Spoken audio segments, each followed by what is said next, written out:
Back. I have no clue what happened. I got logged out. Okay. All kind of shit. I'm trying to just. Okay, now my chat room is back.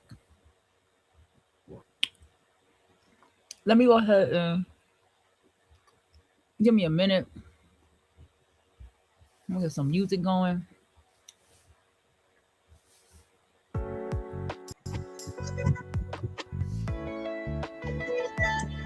I do not like lo-fi music.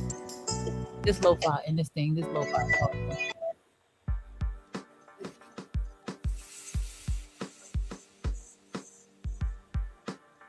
Alright, come here, sit down. Let big sister talk before you go texting him something stupid like, just checking in. I swear, if I had $1 for every woman who did that, I'd retire on a yacht in Greece already. Today we're talking about something that hurts your pride a little, but heals your soul a lot. How men start regretting the woman they took for granted. And no, this is not some fantasy where he cries outside your window in the rain, like in bad rom-com. This is the real, psychological, slow burn regret that sneaks up on him when you're already moving on and glowing and not giving a single fuck anymore.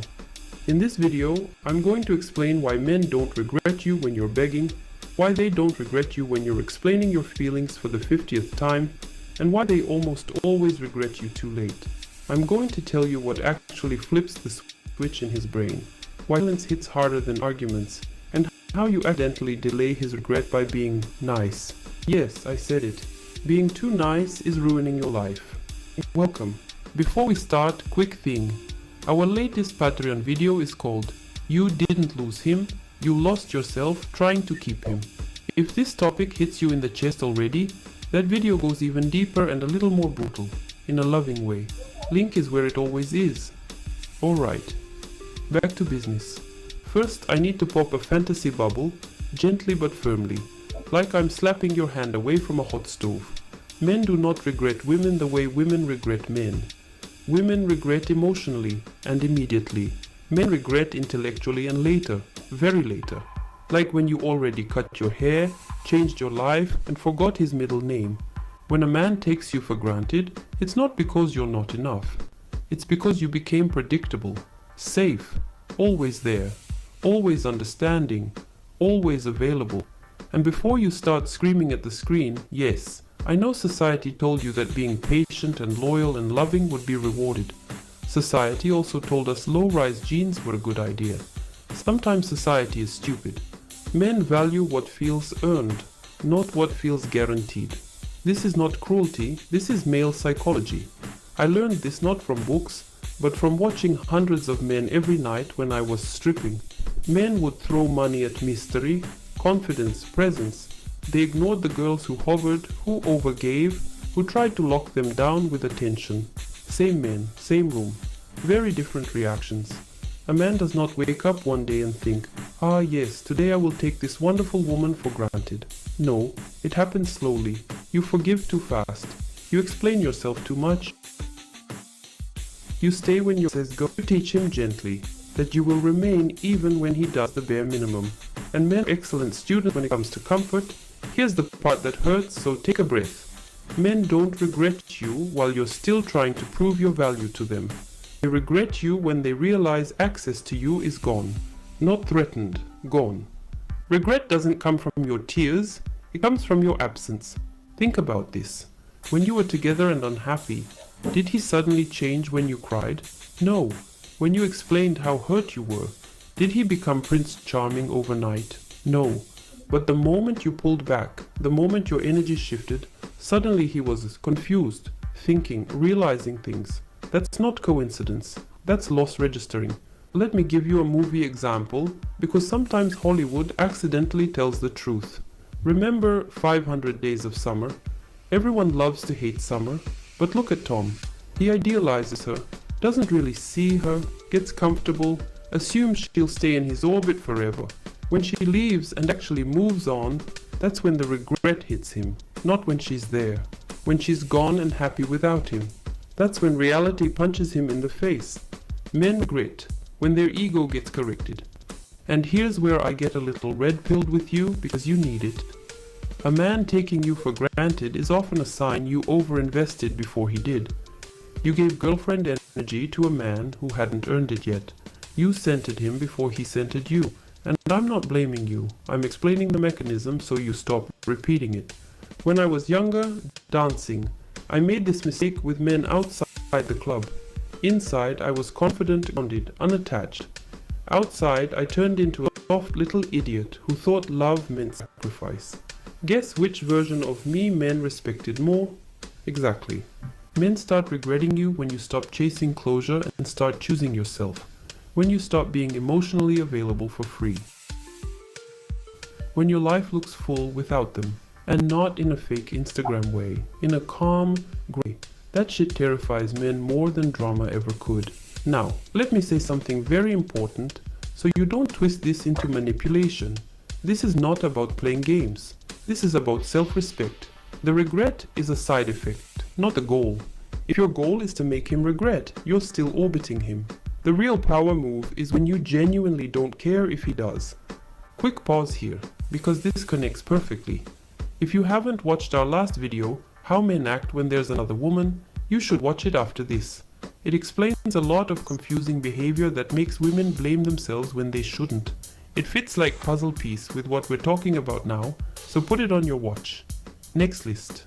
Now let's talk about timing, because this is where women torture themselves. You're wondering how long it takes. Weeks? Months? Years? Here's the annoying answer. It depends on when he feels the loss, not when you feel it. If you're still checking his stories, replying fast, being emotionally accessible, he hasn't lost anything. You're just not exclusive anymore. Big difference. Regret starts when he reaches for you out of habit and you're not there, when he wants validation and you're busy. When he realizes other women don't give him the same feeling of being seen, understood, admired. You were his emotional home, and he didn't notice until the lights were off. And yes, sometimes regret comes when he sees you happy with someone else, not because he suddenly loves you deeply, but because comparison wakes him up. Men understand value through contrast. That's why staying stuck, sad, and waiting delays everything, including your healing. Let me say this gently but clearly. Some men will regret you deeply. Some will regret you briefly. Some will never regret you at all. And that last category? Those men were never meant to go where you're going. Now, middle of the video reality check. If you're sitting there thinking, okay, but how do I actually change this pattern? And you want personal guidance, I do offer one-on-one coaching. Link is in the description and pinned comment. This is not motivational quotes. This is real work on boundaries, attraction, self-respect, and choosing better men. Alright, back to Big Sister lecture. The biggest mistake women make is thinking men regret kindness. They don't, they regret losing access to it. There's a difference. Kindness without boundaries feels cheap to men. Kindness with standards feels precious. And before you ask, no, you don't need to become cold or cruel. You just need to stop over-functioning in relationships. Stop being the emotional manager. Stop being the fixer. Stop carrying the connection on your back like a backpack full of bricks. Men regret women who had a life, who had opinions, who didn't beg, who left when things felt wrong instead of negotiating their dignity down to nothing. Now I want you to hear this next part with your heart, not your wounds. His regret is not your validation. Your worth was never dependent on his realization. The regret is simply proof that you mattered more than he understood at the time. And sometimes the regret comes back in the form of a text, or a call, or I've been thinking about you. That's where you pause. Because regret does not automatically mean growth. Missing you is not the same as being ready for you. This is where grown women separate themselves from girls. You don't go back just because someone feels bad. You go back only if behavior changes. And most of the time, by the time he's ready, you're already different. Now, before I wrap this up, I'm going to give you homework. Yes, homework. Don't roll your eyes. This is how you stop repeating patterns. For the next 7 days, I want you to observe yourself. Notice where you over-explain. Notice where you chase reassurance. Notice where you feel anxious instead of calm. Write it down, not to judge yourself, but to learn yourself. Then I want you to do one thing every day that strengthens your identity outside of men. Something that makes you feel competent, alive, embodied. Gym, dance, study, work, creativity, whatever connects you back to you. And finally, I want you to write one sentence and keep it somewhere visible. I do not stay where I am taken for granted. Read it every time nostalgia tries to lie to you. Alright, before we finish, do me a favor.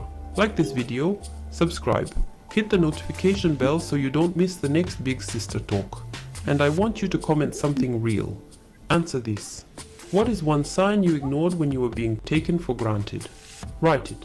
Someone else reading it will feel less alone. Also, towards the end here, I want to tell you something important. We created a Big Sister playlist for you to binge watch because healing doesn't happen in one video. Watch this, then watch how men act when there's another woman, then keep going. Let it sink in, let it rewire you. Now, pep talk time. Listen closely. You are not forgettable. If he took you for granted, it's because you were consistent, loving, and present. Those are not flaws. They just need direction. You are allowed to be soft and strong at the same time. You are allowed to walk away without hating him. You are allowed to choose yourself without becoming bitter. Men regret women who knew when to leave. Be that woman. You're not late, you're not broken, you're not behind, you're becoming.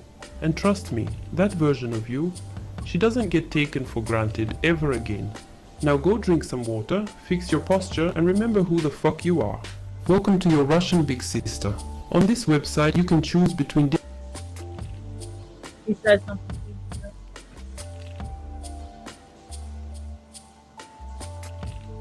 You know,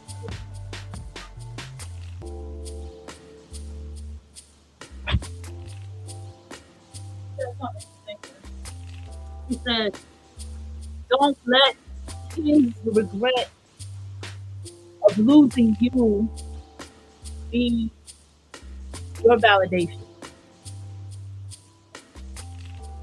And I have to admit that was for me. That was definitely for me. Because like nothing.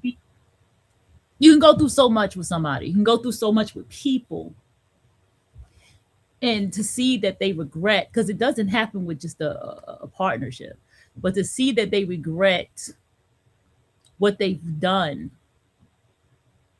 what they've said, more so what they've done. Don't allow that to be your validation. You see what I'm saying? So I think that was very beautifully said and very important to pay attention to. Okay, so let's go into this, and then there's another one that, yeah, hold on. The silent power of the untouchable woman. I didn't read that. Alright, my beautiful troublemakers, come here. Close the door. Sit down. Phone face down. Lip gloss on. Spine straight. Before we begin, do the YouTube ritual like good girls with bad intentions. Like this video, subscribe, and hit the notification bell so Big Sister can yell at you regularly and save you from emotional bankruptcy. Good, now we start. Today we talk about something very dangerous, very misunderstood, very powerful. The silent power. How untouchable women control. And no, I don't mean cold bitch. I don't mean ice queen who hasn't been hugged since 1998. I don't mean rude, mean, arrogant. I don't need anyone cosplay. No, sit down. You already misunderstood. Untouchable woman is not unavailable. She is unmovable. I'm going to teach you why some women walk into room and air changes. Why men straighten posture without knowing why. Why others either admire or feel insecure. And why this power has nothing to do with looks, money, age, body, or filters. It is internal positioning, psychological gravity, silent authority. And yes, this will sting a little. That's how you know it's working. Let me say first thing very clearly, because some of you need CPR level honesty. If you need attention to feel real, you are touchable. If you need validation to feel valuable, you are touchable. If you overshare your soul to people who haven't earned your trust, you are touchable like clearance rack. Untouchable woman is not loud. She does not announce boundaries, she embodies them. She doesn't chase energy. Energy comes to her. And before you panic and think, God, I need to change personality, relax. This is not about acting. This is about removing leakage. Most women leak energy everywhere. Talking too much, explaining themselves, overgiving, overfunctioning, overloving, overthinking. That's why people feel comfortable taking from you without giving back. You train them. Now story time. Because Big Sister teaches with movies and slap of reality. You remember movie 2 can play that game. Queen Latifah. Classic. Watch it again if you forgot. Because it's masterclass in feminine power. Even with some mess. Her character Shantae is not begging. She's not chasing. She's not miracle. She understands game. She understands leverage. She understands when to pull back and when to step forward. And the key thing, she does not lose herself trying to win man. The moment she almost does, movie teaches lesson. Power disappears when woman forgets herself. Men don't respect women who revolve around them. They respect women who orbit themselves. This is where red pill truth comes in. And yes, I said red pill, relax. Feminine power is not equality cosplay. It is polarity mastery. Untouchable woman has calm nervous system. She's not frantic, she's not rushed, she's not desperate to be liked. She enjoys, but she does not cling. And listen carefully, because this will offend some of you. You don't need to be you need to be less. Let me tell you something. The movie Behind Her Eyes is about a divine feminine woman who got destiny swapped. That's what Behind Her Eyes is about. Behind Her Eyes is about, you know, the essence, the beauty, the je ne sais quoi that you have as a divine feminine. It's not so much of if you're the most prettiest woman in the room or the most, or the greatest body or none of that. It's about what you have internally in your spirit and what makes you uniquely you that makes him come to you. Because see, the pygmisha and a mammy think that their nice ass and plumpy tits is enough. They think that their pretty face is enough. You see what I'm saying? Because that's how short-sighted and shallow she is. It's available only to nonsense. Most of you give girlfriend energy to strangers, therapist energy to men who didn't even plan date properly, wife patience to men who haven't earned access to your inner world. Then you ask, why am I not respected? Because respect follows selectivity. Untouchable woman chooses where she pours. She doesn't pour everywhere hoping something grows. Now, quick pause, because if this is hitting, you should also go watch our last video, Not Looks Money. This is what men crave in women.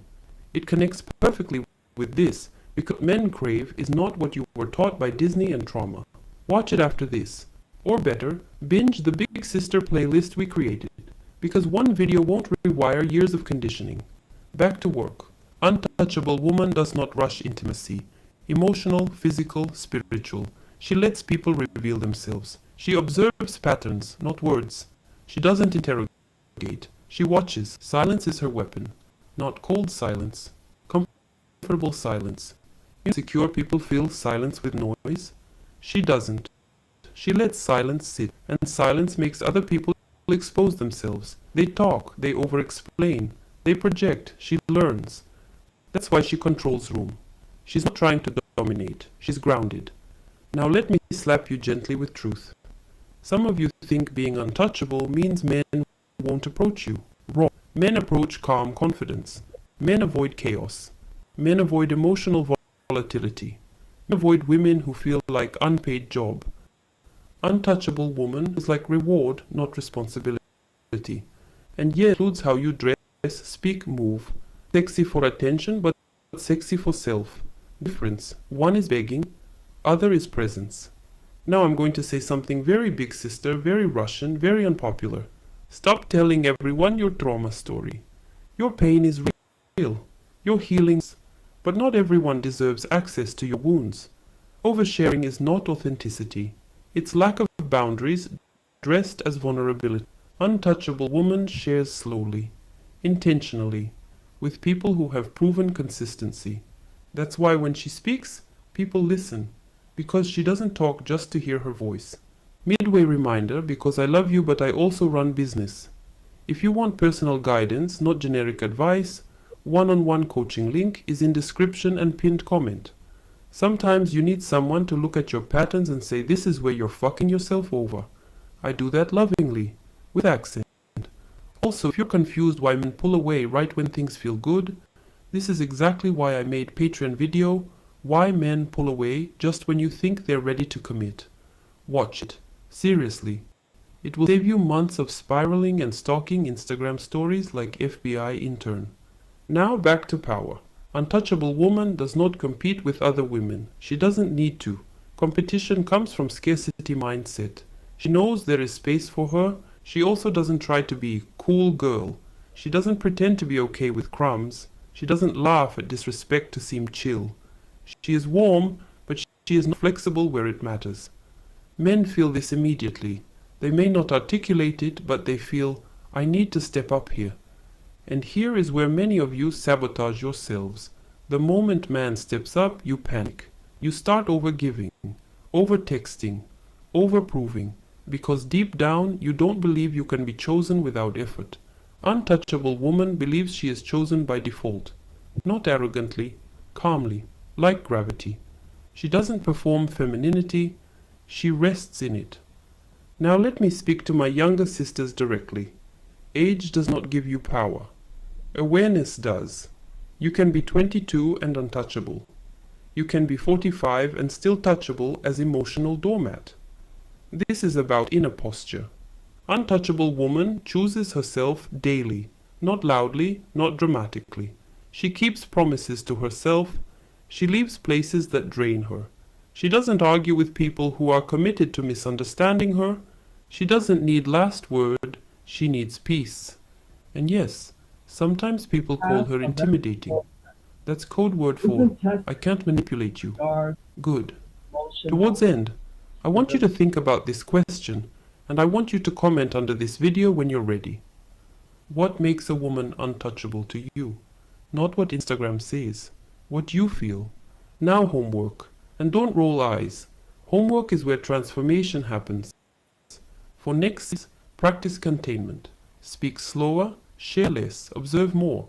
When you feel urged to explain yourself, pause. Ask yourself if explanation is needed or if you're seeking approval. When you feel urged to chase, sit with discomfort instead. Let nervous system calm. Every night ask yourself one question before sleep. Did I leak energy today or did I protect it? No shame, just awareness. Also, do one thing daily that makes you feel rooted in your body. Walk, stretch, shower slowly, put on music and move. Untouchable woman lives in body, not just head. Now final pep talk because big sister never leaves you hanging. Listen to me. You are not too much. You were just giving too much to wrong places. You are not visible. You were just surrounded by people who couldn't see depth. You are not behind. You are waking up. Your power is not something you need to build. It's something you need to stop giving away. When you walk into rounded, present, calm, not auditioning for approval, people feel it. You don't need to announce it. You don't need to prove it. You don't need to perform it. And remember, untouchable does not mean unlovable. It means self-respecting. Now go watch, not looks, not money. This is what men crave in women next. Then binge the Big Sister playlist. We are rewiring your brain one video at a time. I'm proud of you. Truly. Now go be soft, sharp. Men are not emotionally guarded because they don't feel. They are emotionally guarded because they feel too much, were punished for it at some point. Let that land. Men who don't care are actually very open. They flirt, they joke, they overshare, they say whatever. There is no risk. Guarded men are men who care. Guarded men are men who see potential. Guarded men are men whose nervous system is screaming, do not fuck this up. You see him pull back emotionally and you think, oh no, he's not into me. Meanwhile, his brain is like, this woman could wreck my entire emotional infrastructure if I'm not careful. So he locks doors, he installs cameras, he gives you charm and competence, but not his soft underbelly. Because soft underbelly got stabbed before.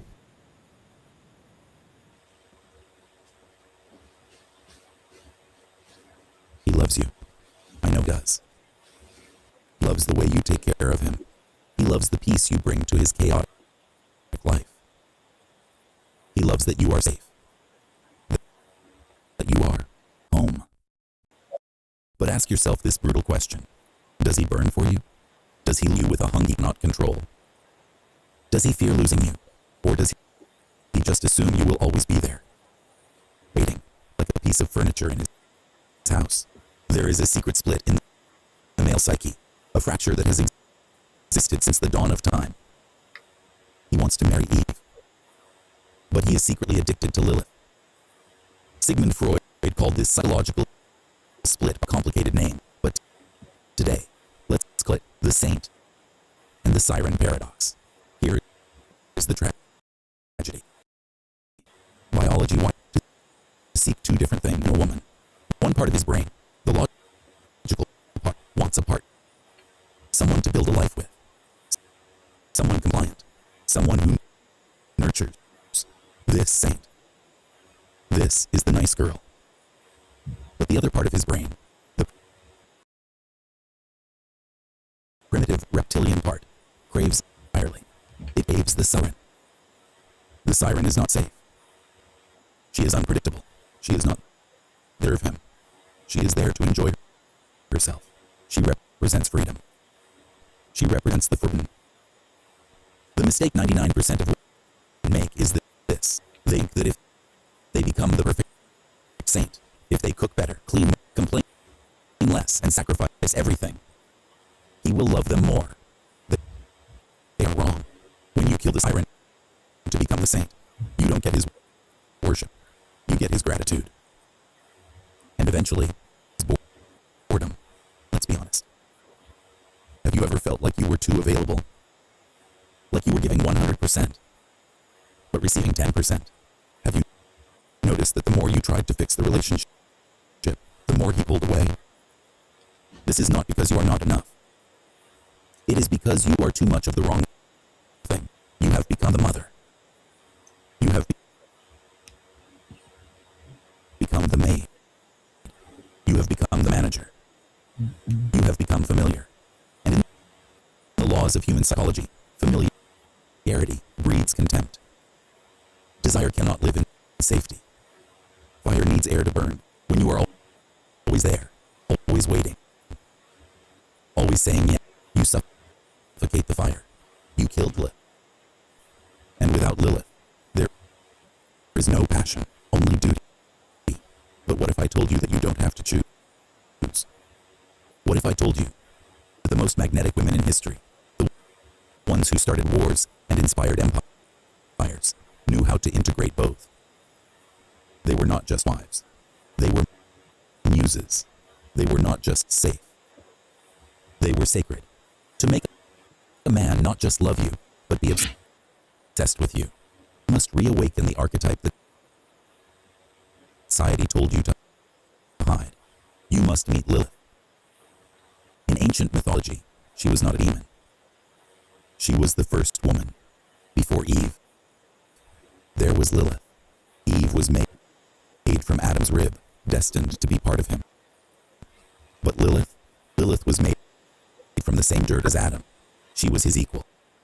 You don't make She money was off the one who looked him in the eye and said, I will not lie beneath you. I belong to myself. She is the part of you that is untamed. The part of you that agrees. The part of you that knows your worth is not defined by how well you have. Are you ready to meet her? Are you ready to stop being a good girl and start being a whole woman? Let's go back to the garden and let's rewrite the story. To understand why you feel a conflict inside your own soul, we must go back to the beginning, before civilization, before the rules. Deep in the ancient texts of Jewish folklore, in the alphabet of Ben Sira and the Zohar, there lies a story that that was conveniently erased from the standard Bibles. We all know the story of Eve. We are told that man was created first, and woman was created from his rib, a sidekick, a helper, a derivative of him.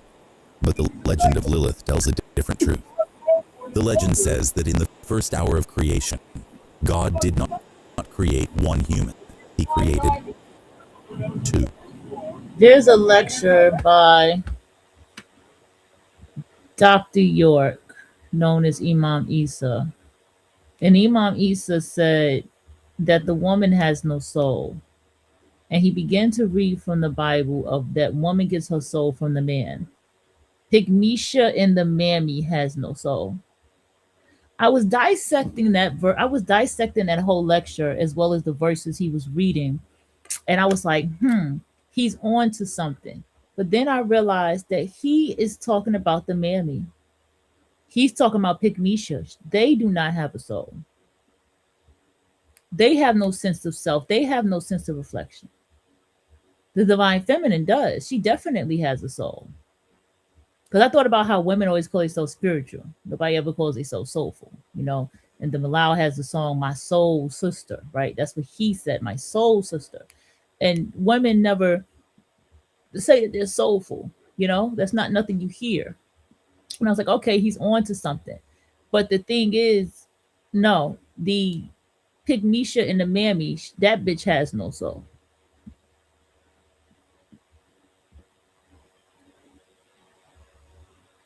Adam and Lilith. And here is the crucial detail that changes everything. Lilith was not made from Adam's rib. She was made from the same dust. She was made from the same earth, breathed with the same breath, and stood on the same ground. She was not his subordinate. She was his reflection.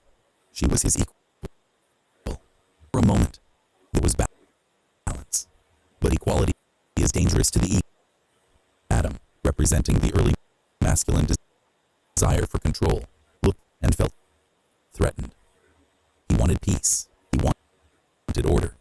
He wanted to be the master of his domain. And so, he demanded that she submit. In the texts, the argument was sexual. Adam demanded lie beneath him during intimacy. But psychologically, this was not additions. It was about power. It was about hierarchy. Adam said, "I am your superior. You are fit only to be below me." Eve would have said yes. Eve would have compromised to keep the peace. But Lilith looked him and spoke the words that every sovereign woman eventually speaks. "Why should I lie beneath you when I was made from the very same? We are equal." She realized then that she had a choice. She could submit, stay in the Garden of Eden, stay safe, stay fed, and lose her soul. Or she could refuse, keep her sovereignty, and face the terrifying unknown. She chose herself. The legend says she uttered the ineffable name of God, a secret forbidden word, and grew wings, flew away from paradise. Think about the magnitude of that decision. She left the most perfect place in existence because it required her to be small. She fled to the Red Sea, the wilderness, the place of demons and shadows. History called her a monster for this. They called her a demon, a succubus, a child eater.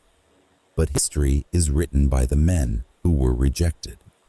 Psychologically, the Red Sea is not a place of evil.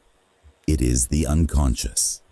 It is the realm of pure creativity, wild instinct, and raw emotion. It is where a woman goes when she stops performing for society and starts living for her own pleasure. Lilith was not. That's why women, when they go through a change or transformation, a woman will dye her hair red. When a woman begins to dye her hair red, that's the sign right there. You know what I'm saying? That she's, she's going to make some changes and transformation in her life, but she's making major changes and transformations in her life. Not punished. She was liberated. Back in the garden, Adam was alone. The silence was deafening.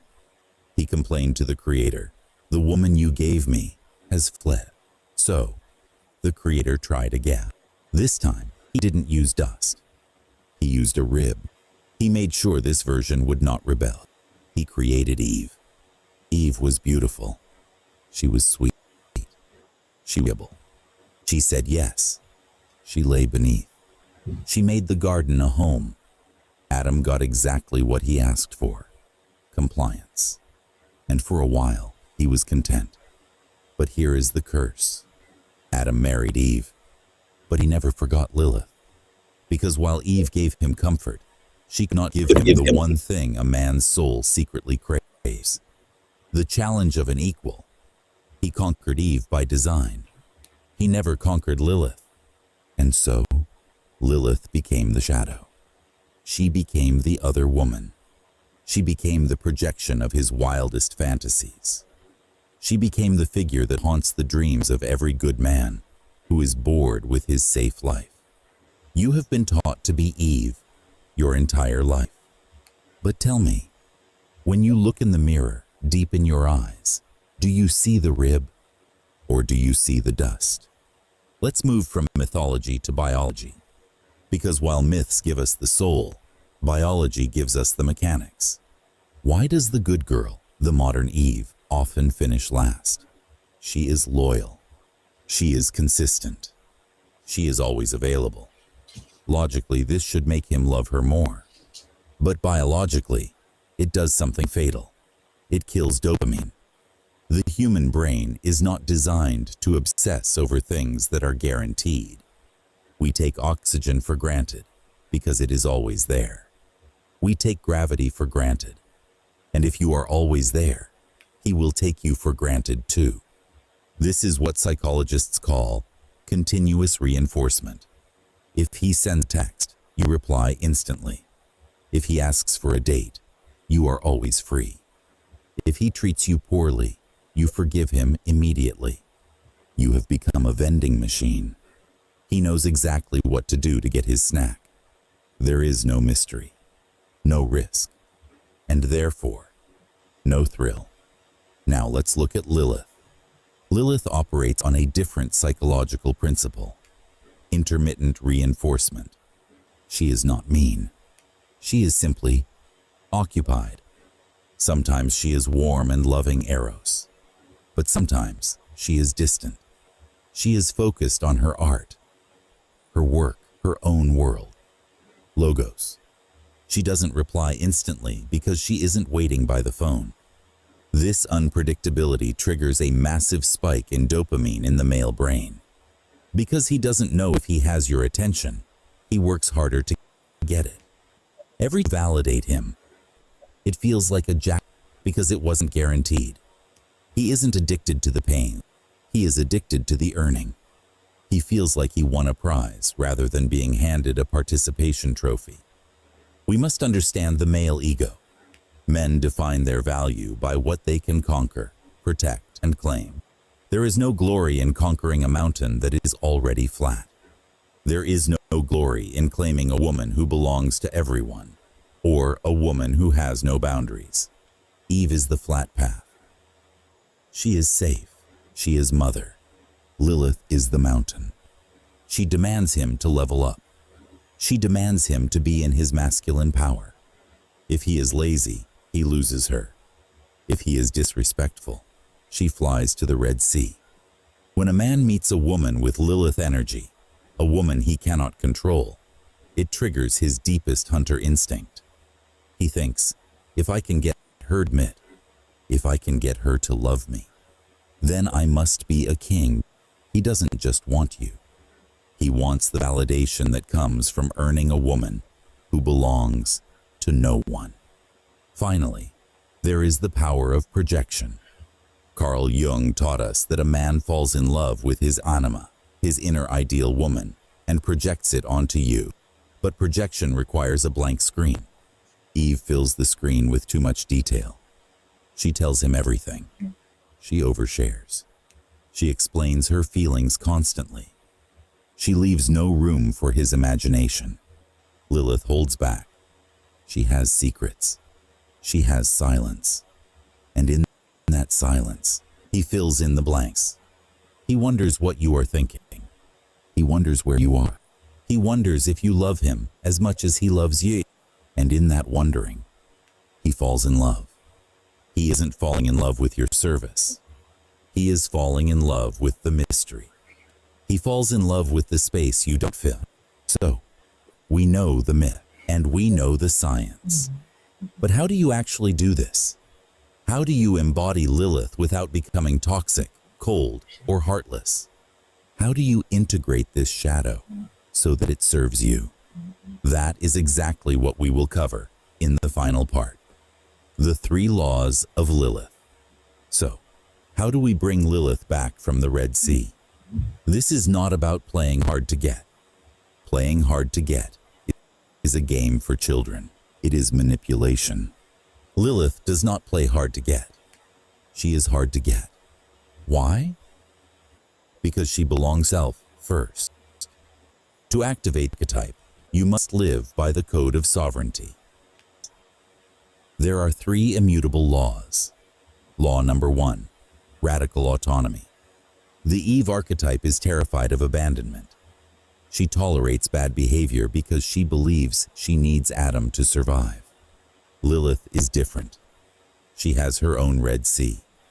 Your Red Sea is your mission, your passion, your career, your art, the world you built that has nothing to do with him. The most attractive quality in a woman is not her beauty. It is her willingness to walk away. A man can fear. If he knows you are afraid to lose him, he will never respect you.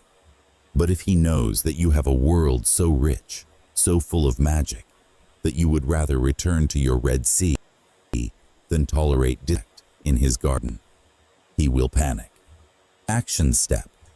Stop making him the sun of your solar system. He is just a planet. You are the sun. If he acts up, withdraw your energy. Don't argue. Don't beg. Just fly away to your Red Sea. Let him feel the coldness of your absence. That is the only way he learns to value your warmth. Law number 2, unapologetic eros. Society taught Eve that pleasure is something she gives to a man to keep him happy. It is a duty, a transaction. Lilith knows that pleasure is her birthright. She does not dress up to be looked at. She dresses up because it feels good on her skin. She does not engage in intimacy to please him. She engages because she craves it. This is called self-seduction. When a woman is deeply connected to her own body, her own senses, and her own joy, she becomes magnetic. A man is not turned on by a woman who is trying to be sexy for him. He is obsessed with a woman who is enjoying herself. Action step. Stop asking, does he think I'm beautiful? Start asking, do I feel beautiful? Reclaim your eros. Buy the perfume for you. Wear the lingerie for you.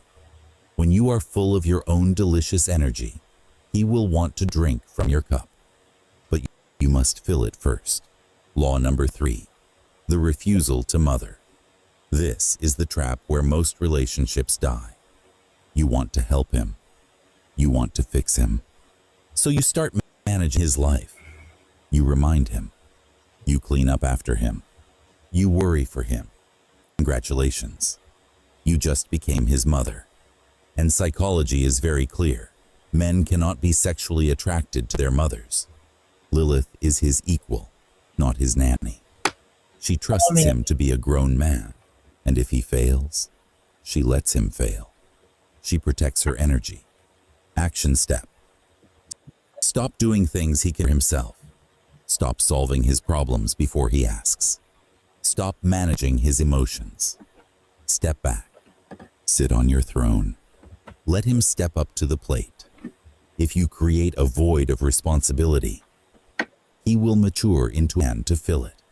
If you fill it for him, he will remain a boy forever. These 3 laws will make you powerful. But be warned, power without heart is dangerous. You cannot just be Lilith. If you stay in the Red Sea forever, you will be lonely. So how do we bring this dark energy back into the light? How do we become the integrated wife? I must give you a warning. The archetypes are powerful servants, but they are terrible masters. If you stay in the energy of Eve forever, you will be safe, but you will be forgotten, become the furniture of his life. But if you stay in the energy of Lilith forever, if you are always distant, always cold, always testing him, you will be worshipped, but you will be lonely. Lilith has passion, but she has no home.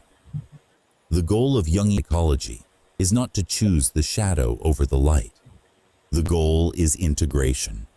The goal is to become the dark wife. This is the rarest woman on earth. She is the woman who has the warmth of Eve, but the backbone of Lilith.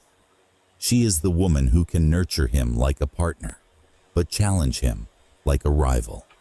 The dark wife is a paradox. She is his safe harbor and his storm.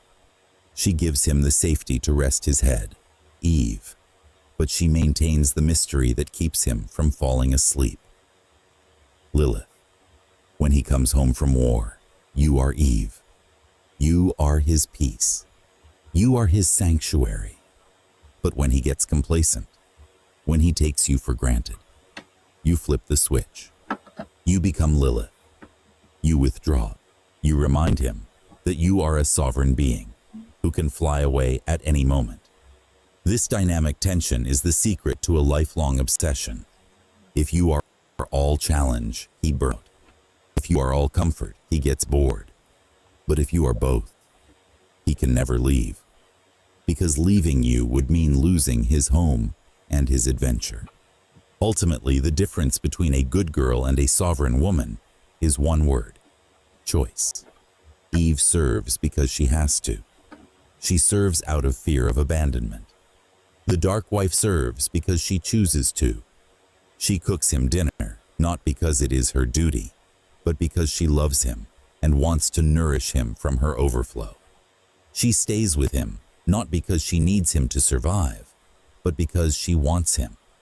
There is nothing sexier to a man than knowing that a woman who could have anyone, who could survive alone, chooses to be with him. That is not submission. That is a gift. So, my dear, stop trying to kill the Lilith inside of you. She is not a demon. She is your dignity. She is your fire. Invite her back into the garden. Let her stand beside Eve and watch how the world and the men in it fall to their knees. Not because you demanded it, but because they have never seen a woman so whole. If you are ready to reclaim your sovereignty and master the psychology of attraction, subscribe to the channel. We are building a new order of women.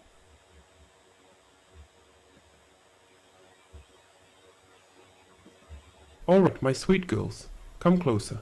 Yes, you, the one who's been told since puberty that if you just lose 5 pounds, get better makeup, find richer man, then suddenly love will knock on door like Amazon delivery. Sit down. Big sister has tea, truth, and maybe little slap of reality. Today we talk about not looks, not money. This is what men crave in women. And before you panic, no, I'm not about to say something fluffy like just be yourself and leave you.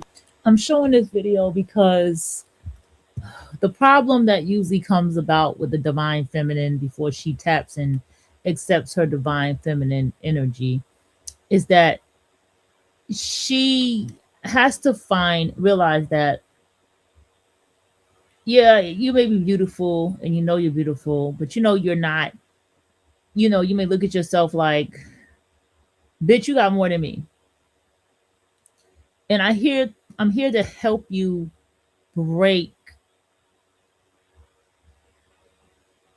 from that mindset. You have to go deeper than that about yourself. You have to go more further inside of yourself. There's something much more that you have inside of you, soulfully, spiritually, that she does not have. She's not complete. You know she's not complete because she has a bunch of friends. You know she's not complete because she's always in herds and groups and she's loud and she always claiming that she has no friends. She's always talking so much about how she has no friends. But yet she's always in bitches' faces. She's always the main one in bitches' faces. And she's probably the main leader of the minion group, but she has no friends. So you need to let that go and understand and spiritually and internally what it is that you are. And don't compare yourself because honestly they don't compare to you as a divine feminine. confused and still single. I'm going to tell you what men actually respond to. You've been lied to, and how to stop exhausting yourself trying to compete in race you never needed to run. By end of this video, you'll understand why some women walk into a room and men lose their minds even if she's noticed or richest, and why some women do everything right and still get ignored. Like sarcasm, love, tough truth, and a bit of Russian spice. If you're fragile today, maybe drink wine first. If you're ready to level up, stay. Let me start with the truth. Men do like beauty. Men do like money. Anyone who tells you otherwise is lying to sound deep. But those things do not make men stay. They make men look. What men crave is what keeps them emotionally hooked, invested, and willing to commit. And that thing is not something you buy, inject, or filter. Men crave peace. And before you roll eyes and say, oh, that sounds boring, let me explain like big sister before you embarrass yourself in comments. Peace doesn't mean you're quiet little mouse who never complains. Peace means emotional safety. It means when he's with you, his nervous system relaxes instead of feeling like he's about to be audited. It means you're not constantly testing, poking, accusing, or panicking. Men live in a world where they are judged, compared, pressured. When they find woman who feels like soft landing instead of battlefield, they cling. Most women think being intense equals being interesting. No. Intensity without facility feels like drama. Drama is exciting for 5 minutes and exhausting for a lifetime. Your movie story, because movies accidentally teach truth when they are not trying to be woke. Think about The Godfather. Michael Corleone has power, danger, money. Women throw themselves at him, but who does he marry? Kay. She's not mafia, not flashy, not chaos. She represents normalcy, grounding, emotional calm. That's what he craves. And yes, he still screws it up because men are men, but the craving is real. Here's red pill truth you're not told. Men bond through how they feel around you, not through what you bring to table on paper. You can be successful and still feel like emotional tax. Men admire you from distance and avoid commitment. And listen, this does yourself. It means yourself. Big difference. Men crave a woman who is comfortable with, not perfect, comfortable. A woman who doesn't need constant reassurance. A woman who doesn't turn every silence into catastrophe. A woman who doesn't interrogate his FBI profiler. This is why some women drive crazy without trying. They're grounded. They have emotional self-control. They don't make everything about them. They don't take everything personally. That shit is rare. Quick pause, my loves.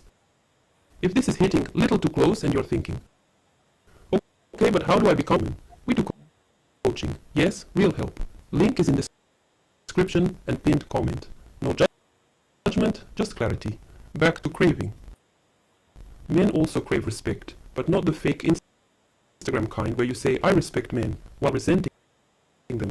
Real respect is letting a man be a man without constantly correcting, mothering, or competing. You don't emasculate him with jokes. You don't talk down to him. You don't try to dominate relationship because you're afraid to be vulnerable. And before feminists attack me in comments, calm down. Respect does not mean submission. It means appreciation of polarity. Masculine and feminine energy dancing, not wrestling. This connects beautifully to our love, how to instantly become more attractive to, because attraction skyrockets when you stop fighting men and start understanding them. After this, watch that video next. Then go down a rabbit hole with our Big Sister playlist we made for you so you stop learning dating from TikTok disasters. Another thing men crave that nobody tells you: consistency. Not predictability, consistency. Predictable is boring. Consistent is safe. Men want to know who they're dealing with. Hot and cold behavior, manipulative and exhausting. You don't need to play games to be interesting. You need to be emotionally reliable. And now I'm going to say something that will piss some of you off. Men crave women who can walk, not threaten to leave. Actually, leave. A woman who doesn't tolerate disrespect, breadcrumbs, or confusion. This is when men pull away, when women cling tighter instead of stepping back. Which is why, in the middle of this video, I must tell you about our Patreon video. Why men pull away just when you think they're ready to commit. If this keeps happening to you, it's not curse, it's pattern. Watch it and stop blaming yourself. Men have a woman who chooses him, not needs him. Needing someone feels like burden. Choosing someone feels like honor. Also, men crave femininity. And no, not baby voice and fake helplessness. Feminine energy is receptivity, warmth, playful emotional intelligence. It's knowing when to soften and when to stand firm. It's strength without aggression. And please, for vodka, stop thinking men crave perfection. They don't. Perfection feels untouchable and cold. Men authenticity. They crave feeling useful, wanted, desired. Let him show up. Let him contribute. Don't steal his role and then complain he's useless. Okay, pause again. Like this video, subscribe, and hit notification bell so YouTube stops hiding big sister like I'm illegal dating advice. Now I want you to comment something honest toward the end. Answer this.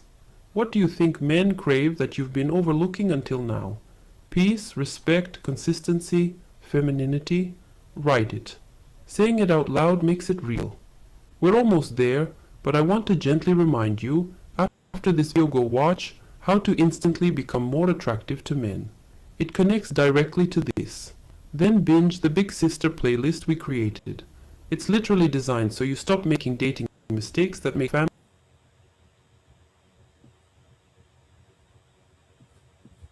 Alright, my beautiful girls, come closer. Sit, relax your shoulders, unclench your jaw.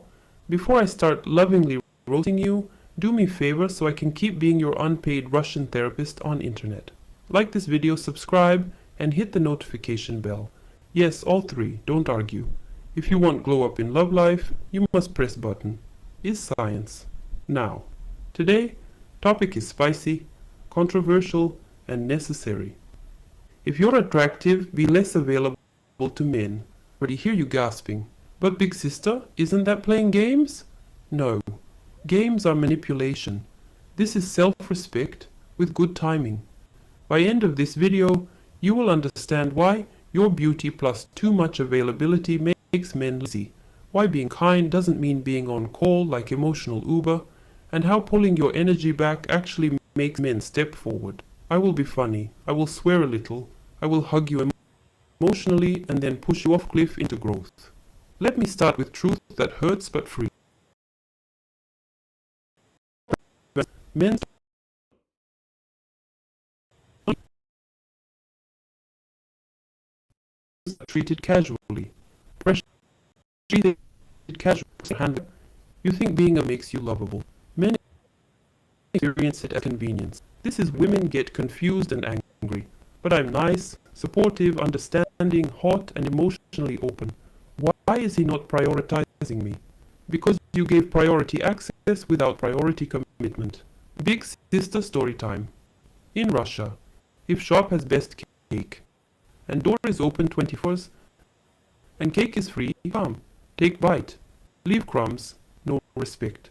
If cake is limited, high quality, only certain hours, suddenly everyone wants slice and behaves lightly.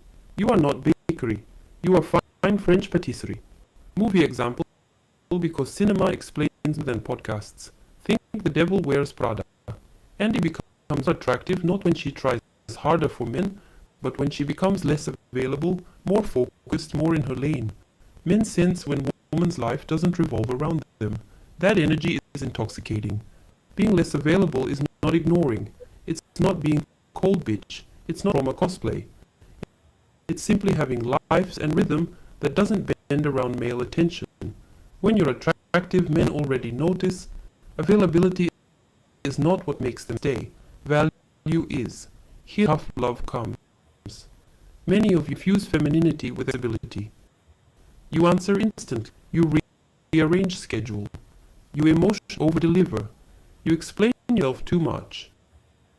You think, if I show him I'm easy to be with, he'll... No, he relaxes. He assumes always be there. And then you cry in comments at 2 a.m. Men prioritize what they fear losing, not what's always present. This doesn't mean disappear dramatically. It means stop centering him. You don't just because you're bored. You don't cancel plans for vague maybe. You emotionally babysit man who hasn't earned access. And before you panic, breathe. Being less available actually calms anxious men too. It gives space for desire to build. Mid-video pause because this connects deeply. If you're noticing men and then pull away once you're too available, you need to watch our Patreon video, Why Men Pull Away, just when you think they're ready to commit. It explains a moment. Men emotionally disengage when availability crosses into overinvestment. That video is gold. It's on Patreon. Watch this. Also, quick reminder, if you want one-on-one coaching where I personally tell you when to back and when to lean in, link is in description and pinned comment. Sometimes you need someone to take phone from your hand and say, no texting today. Let's talk psychology without boring you. Attraction is on polarity. When you're attractive and less available, create contrast. You're warm but not consuming. Interested but not chasing. Present but not predictable. Men don't bond through being chased. They bond through pursuit and effort. Another movie moment. Think Gone Girl before Psychopath. Amy talks about being cool girl, always available, molding herself to man. What happens? He gets bored, cheats, disconnects. Or availability kills mystery. Do not become cool girl martyr. And no, this is not about withholding sex or affection as punishment. This is about pacing, about letting connection grow instead of dumping entire emotional suitcase on first date. Being less available also forces men to self-select. The ones who step up are interested. The ones who fade were never serious. Either way, you win. Now let me say something important. Being less available works only if your life is genuinely full. You fake it. Men smell fake busyness like expired milk. Your life should actually matter to you. This is why anxious attachment sabotages you. When you're anxious, you use availability to soothe fear. You give access to calm yourself. That's why I want you after this video to watch how to shift your anxious attachment and make him prioritize you. It flows perfectly with this topic. When you heal anxious patterns, being less available feels natural, not forced. Watch it next, then binge a Big Sister playlist. We built it so you stop repeating same cycle different men. Let me be very clear so no one misinterprets. If man likes you, being less available makes him lean in. If man doesn't like you, being less available, truth faster. Both outcomes save your time. And listen, attractiveness is not just looks, it's energy, calm, self-respect, boundaries. You're attractive and always available, you cheapen your own presence. When you're attractive and selective with time, you elevate it. Men read availability as interest level. If you're always there, they assume their main character and your supporting role. Don't audition for role you already qualify for. Now I want you to comment something for me. Because action builds community. Tell me, where do you think you're too available right now? Texting, scheduling, emotional support, or forgiveness? Be honest. Big Sister reads comments. I judge. We're close to end, so homework time. Yes, homework. Growth requires effort, not just listening while doing skincare. For next 10 days, practice intentional availability. Don't respond instantly unless it's urgent. Let men initiate more than you. Keep plans you already have. I can't that day without apology essay. Notice how your body feels when you don't rush to be there. That discomfort is attachment loosening. Also write down moments where you choose yourself over male attention. That builds self-trust. And self-trust is sex in any outfit. Now final pep talk, because I will never leave you feeling small. Listen to me, beautiful. You are not hard to love. You are just learning to love with forgiving. You are not manipulative for valuing your time. You are wise. You are not losing men by being less available. You are losing confusion. The right man will not be scared by your fullness. He will be inspired by it.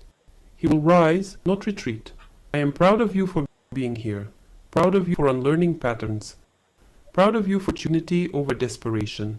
Now go watch how to shift your anxious attachment and make him prioritize you. Then binge the Big Sister play. Let these videos rewire you gently, consistently, lovingly. You are full, you are magnetic.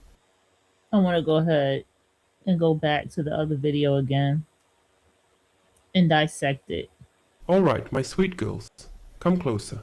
Yes, you, the one who's been told since puberty that if you just lose 5 pounds, get better makeup, find richer man, then suddenly love will knock on door like Amazon delivery. Sit down. Big Sister has tea, truth, and maybe little slap of reality. Today we talk about not looks, not money. This is what men crave in women. And before you panic, no, I'm not about to say something fluffy like just be yourself and leave you confused and still single. I'm going to tell you what men actually respond to, why you've been lied to, and how to stop exhausting yourself trying to compete in race you never needed to run. By end of this video, you'll understand why some walk into room and men lose their minds even if she's not hottest or richest, and why some women do everything right and still get ignored. Expect sarcasm, love, tough truth, and little bit of Russian spice. If you're fragile today, maybe drink wine first. If you're ready to level up, stay. Let me start comfortable truth. You like beauty.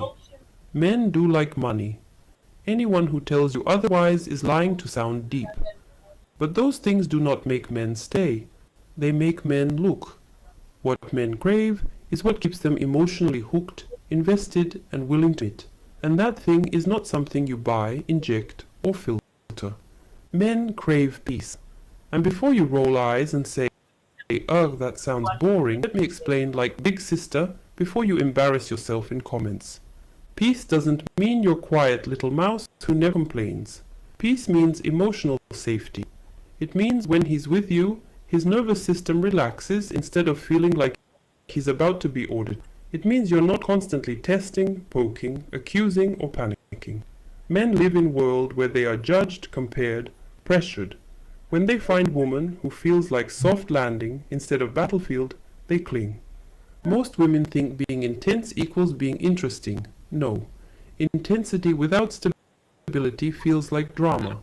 Drama fighting for 5 minutes and exhausting for a lifetime. Let me tell you a movie story. Because movies accidentally teach truth when they are not trying to be woke. Think about The Godfather. Michael Corleone has power, danger, money throw themselves at him. But who does he marry? Kay. She's not mafia, flashy, not chaos. She represents normalcy, grounding, emotional calm. That's what he craves. And yes, he still screws it up because men are men. But the craving is real. Here's red-pilled truth you're not told. Men bond through feel around you, not through what you bring to table on paper. You can be beautiful and successful and still feel like emotional tax. Men will admire you from distance and avoid commitment. And listen, this doesn't mean you dim yourself. It means you regulate yourself. Men crave woman who is comfortable with herself, not perfect, comfortable. A woman who doesn't need constant reassurance. A woman who doesn't turn every silence into catastrophe. A woman who doesn't interrogate his tone like FBI profiler. This is why some women drive men crazy without trying. They're grounded. They have emotional self-control. They don't make everything about them. They don't take everything personally. That shit is rare. Quick pause, my loves. If this is hitting little too close and you're thinking, okay, but how do I become that woman? We do coaching. Yes, real help. Link is in description and pinned comment. No judgment, just clarity.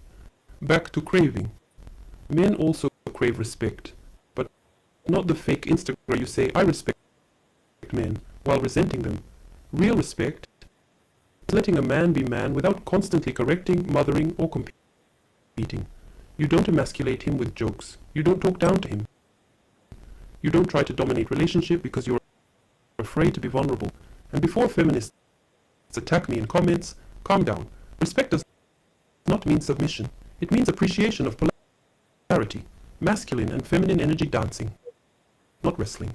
This connects beautifully to our last video, how to instantly become more attractive to men.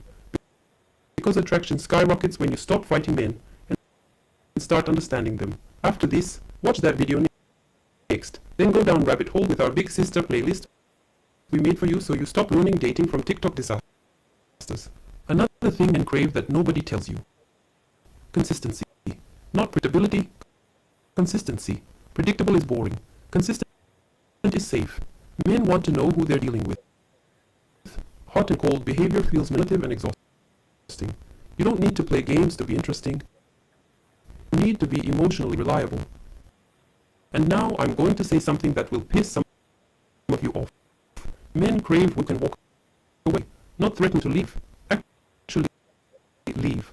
A woman who doesn't tolerate respect, breadcrumbs, or confusion. This is why men pull away when women cling tighter instead of stepping back. Which is why in the middle of this video I must tell you a page video. Why men pull away just when you think they're ready to commit. If this keeps happening to you, it's not curse, it's pattern. Watch it and stop blaming yourself. Men crave a woman who chooses him, not needs him. Needing someone feels like choosing someone feels like honor. Also, men crave femininity. And no, not the baby voice and fake helplessness. Feminine energy is receptivity, warmth, playfulness, emotional intelligence. It's knowing when to soften and when to stand firm. It's strength without aggression. And please, for love of vodka, stop thinking men crave perfection. They don't, and feels untouchable and cold. Men crave authenticity. They crave feeling useful, wanted, desired. Let him show up. Let him contribute. Don't steal his role and then complain he's useless.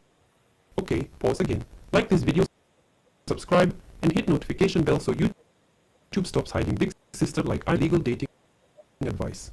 Now I want you to comment something honest toward the end. Answer this. What do you think men crave that you've been overlooking? Let's go back. We want to dissect this video. I want to make sure my laundry is still good. It is Sunday. Alright, let's go. Come closer. Yes, you. The one who's been told since puberty that if you just lose 5 pounds, get better makeup, find richer man, then suddenly love will knock on door like Amazon delivery. Sit down.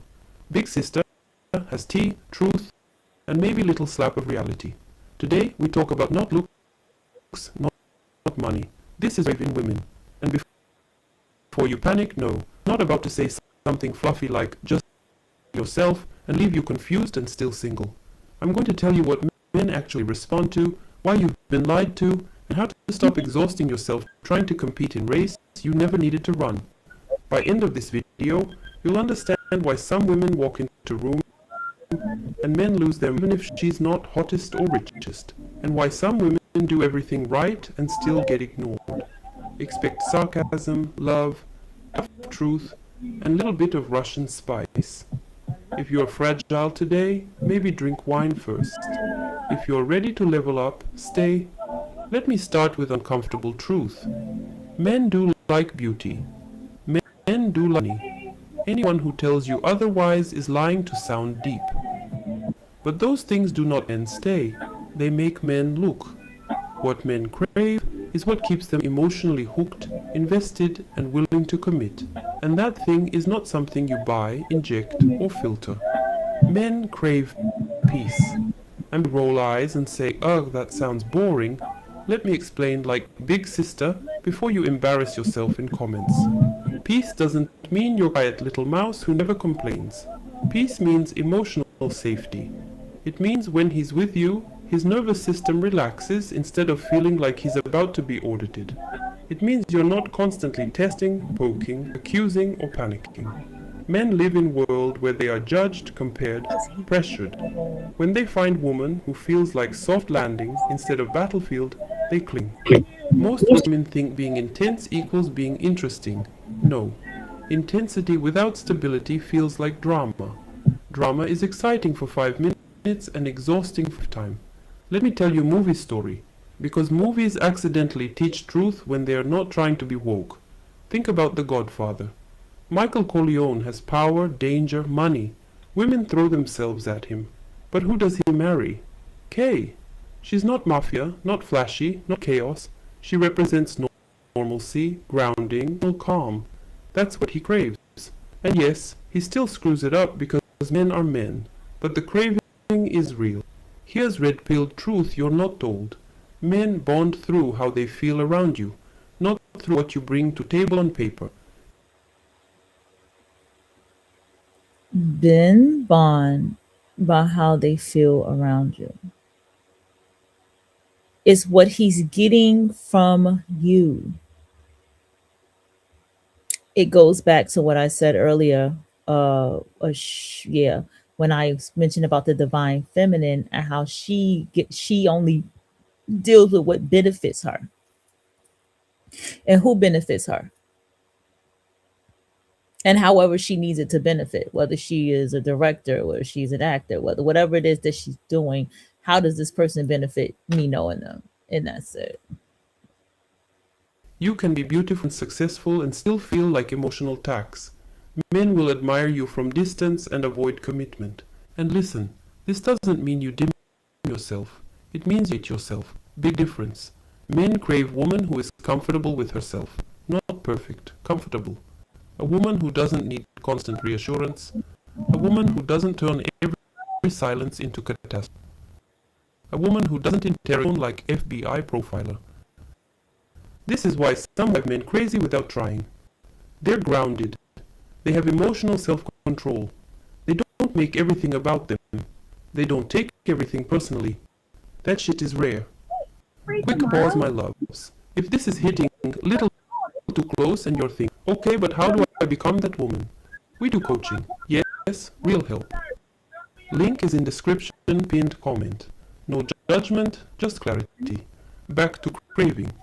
Men also crave respect, but not the fake Instagram kind where you say, I respect men, while resenting them. Real respect is letting a man be man without constantly correcting, mothering, or competing. You don't emasculate him with jokes. You don't talk down to him. You don't try to dominate relationship because you're afraid to be vulnerable. And before feminists attack me in comments, calm down. Respect does not mean submission. It means a position of polarity. Masculine and feminine energy dancing, not wrestling. This connects beautifully to our last video, how to instantly become more attractive men. Because attraction skyrockets when you stop fighting and start understanding them. After this, watch that video next. Then go down rabbit hole with our big playlist we made for you so you stop ruining dating from TikTok disasters. Another thing men crave that nobody tells you. Consistency.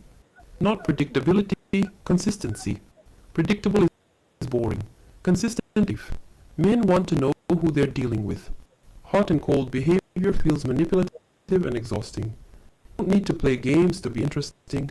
You need to be emotionally reliable. And now I'm going to say something that will piss some of you off. Men crave women who can walk away, not threaten to leave. Actually leave. A woman who doesn't tolerate disrespect, breadcrumbs, or confusion. This is why men pull when women cling tighter instead of stepping back. Which is why, in the middle of this video, I must tell you about our Patreon video, Why Men Pull Away, just when they're ready to commit. If this keeps happening to you, it's not curse, it's pattern. Watch it and stop blaming yourself. Men crave a woman who chooses him, not needs him. Needing someone feels like burden. Choosing someone feels like honor. Also, men crave femininity. And no, not baby voice and fake helplessness. Feminine energy is receptivity, warmth, playfulness, emotional intelligence. It's knowing when to soften and when to firm. It's strength without aggression. And please, for love of vodka, stop thinking men crave perfection. They don't. Perfection feels untouchable and cold. Men crave authenticity. They crave feeling useful, wanted, desired. Let him show up. Let him contribute. Don't steal his role and then complain he's useless. Okay, pause again. Like this video, subscribe, and hit notification bell so YouTube stops hiding big sister like I'm illegal dating advice. Now I want you to comment something honest toward the end. Answer this. What do you think men crave that you've been overlooking until now? Peace, respect, consistency, femininity? Write it. Saying it out loud makes it real. We're almost there, but I want to gently remind you, after this video go watch, how to instantly become more attractive to men. It connects directly to this. Then binge the sister playlist we created. It's literally designed so you stop making dating mistakes that make family look bad. You're welcome. Now homework, because confidence without action is fantasy. This week I want you to observe your emotional reactions. When you feel urged to overtext, over-explain, overreact, pause. Breathe. Ask yourself if this response brings peace or chaos. Choose peace. Also, write down what kind of woman you want to feel like in relationship. Calm, desired, secure. Then act from that identity, not from fear. And last thing, pep talk, because I never leave girls small. You are not failing at love. You were taught wrong things. You were told to hustle for affection instead of embodying value. You don't need to be prettier, richer, or louder. You need to be more you, regulated, grounded, and selective. Men crave women who feel like home, not like exam. And you are capable of being that without losing yourself. Big sister is proud of you, truly. You're learning, evolving, waking up. Walk into world knowing you are enough exactly as you are, and let the right men rise to meet you. Everywhere we see greed and bigotry being celebrated and bullying and mockery masquerading as strength. All right, my sweet little detectives of feelings, come closer. Sit, don't cross arms. I see you. Before we start, do what good girls who don't want to embarrass family do. Like this video, subscribe, and hit the notification bell so Big Sister can keep whispering truth in your ear before you text something stupid at 1 a.m. Good, now breathe. Today we talk about something that makes women either glow quietly or spiral dramatically at 3 a.m. with screenshot voice notes to group chat. 5 signs of subtle mutual attraction, and yes, subtle. Not, he grabbed my waist in obvious. Not, he sends heart emojis kindergarten. I mean the kind of attraction that lives between words, inside pauses, in energy. The kind that drives you crazy because nobody is confessing, but something is clearly cooking. I'm going to tell you what it actually looks like when attraction is mutual but unspoken. Not fantasy, not TikTok nonsense. Real life, adult, psychologically grounded attraction. And I'm also going to slap your hand every time you want to jump too fast and ruin it. Because that's my job. Big Sister saves you from yourself. First, let me say this so you stop torturing yourself. If attraction is mutual, you don't feel confused all the time. You feel curious, slightly charged, calm but alert. Like something is alive but not chaotic. Confusion comes when energy is one-sided or inconsistent. Mutual attraction has rhythm. Most women miss subtle attraction because they are waiting for fireworks instead of noticing gravity. Now let me take you into movie world for a moment. I don't know if you remember Before Sunrise, Ethan Hawke and Julie Delpy walking, talking, barely touching. Nothing dramatic happens, no big declarations. But tension? My God, you can cut it with knife. That is subtle mutual attraction. They lean in, then pull back. They listen. They tease. They don't rush to label. They let moment breathe. We're talking about today. Not cheating, not confessing, not forcing clarity too early. One sign of subtle mutual attraction is how conversation feels effortless but intentional at the same time. You're not performing. He's not interrogating. There is flow but also focus. He remembers small details without making show of it. You notice his moods without obsessing. There is eye contact that lingers half second longer than polite. And no, don't start stopwatch. I see you. Another sign is mirrored behavior, but not in cheesy psychology book way. You lean back, he leans back later. You slow speech, he slows. You disappear for a bit, he doesn't punish you for it. He comes back naturally. That's important. Mutual attraction does not punish absence. Insecure attraction does. Here's tough love. If man gets cold every time you don't perform, that's not subtle attraction. That's control issue. Throw it out. Subtle mutual attraction feels like both of you are protecting something fragile. You don't over too early. You don't joke about everything. There is softness, respect, almost reverence. You don't trauma dump. He doesn't brag. You're both on best emotional behavior. I wasn't trying to take it here. I wasn't trying to take it here. I was trying to take this another direction. But it goes always, okay? But I think it's important that we still know what mutual attraction is and such.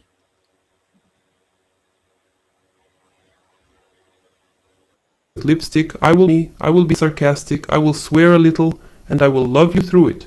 You will leave this video calmer, clearer, and hotter just by understanding reality instead of romantic delusion. So let's start with truth that hurts but frees. When a man likes you, sometimes he pulls back not because he doesn't care, but because he does. That scares the shit out of him. Men are not taught to manage emotions the way women are. You cry with friends, you analyze, you journal. Men feel something and think, oh no, this is dangerous. Let me regain control. Distance for men is control. It is emotional airbag. You see closeness as safety. Men often see closeness as responsibility. Starts to feel attached. When you start to matter, he suddenly realizes he can lose something. And men hate losing more than they love winning. So what does he do? He slows down, he acts cooler, he answers later, he tells himself he's busy. He's trying to reduce emotional exposure, not you. Now before you relax too much, let me slap you gently with truth. Not every distant man is secretly in love. Some are just emotionally unavailable assholes. Big sister knows difference and I will teach you. When a man likes you and pulls back, his behavior is inconsistent but not disrespectful. He still checks in. He still cares how you feel. He doesn't disappear completely. He just retreats to regulate. When a man does not like you enough, distance comes with indifference. Learn to feel in your body. Let me tell you a story from a movie because Hollywood accidentally gets men right sometimes. Think about James Bond in Casino Royale. He meets Vesper. He's confident, charming, controlled. Then he falls for her. What happens? He gets reckless. He pulls back emotionally, builds walls. He acts colder. Not because he stopped caring, but because he cared so much it threatened his identity. Men retreat when love challenges their self-concept. Another reason men act distant when they like you is because they don't feel in control of pace. If things move fast emotionally, men panic. You think connection is blooming. He thinks, shit, I'm already expected to be boyfriend, therapist, future husband, and emotional support animal. Even if you didn't say this, he feels it. Men respond to perceived expectations, not spoken ones. And now Big Sister needs to scold you lovingly. Many of you make this worse by chasing clarity. You feel distance and you lean in. You text more. You ask what's wrong. You offer reassurance. You think love means effort. To men, this often feels like pressure. Pressure kills desire faster than boredom. When he pulls back and you pursue, dynamic flips. He feels he has upper hand and relaxes into distance. Not sexy. Here is where I say something that may sting. Sometimes men pull back because they are deciding where to place you in their life. This is where our video, How Men Decide Who They Can Treat, casually connects beautifully. If during this phase you abandon boundaries, accept crumbs, or overinvest, you silently answer his question. You tell him you are safe to keep casual, not because you are low value, but because you didn't protect your value. Now pause for a second, like this video, subscribe to the channel, hit notification bell so you don't miss future Big Sister lectures that save you years of therapy. It helps channel, helps algorithm, and helps other girls who are currently crying to group chat. Do it now. Okay. Let's go deeper.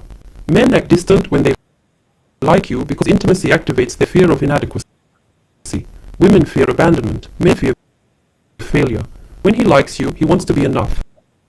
That pressure can make him freeze. Distance gives him an illusion of competence. If he is not fully present, he cannot fail fully.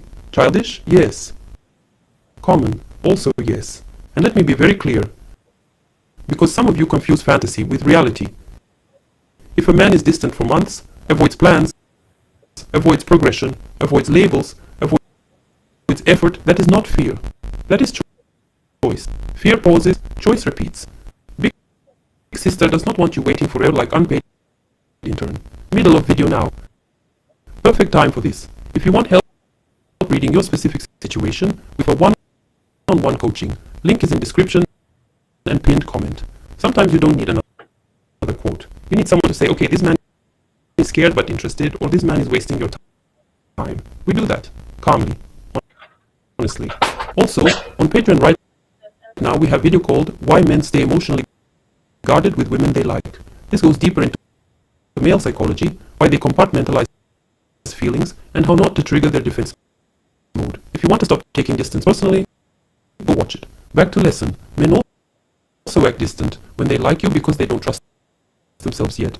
They may like you but not trust their judgment, especially men with past heartbreak. They pack to test their feelings. If it fades, it was lust. If it grows, it's real.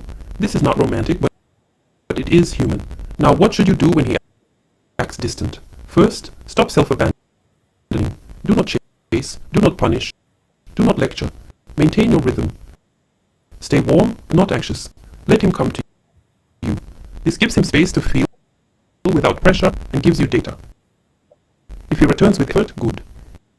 If he drifts further, you have your answer without humiliating yourself.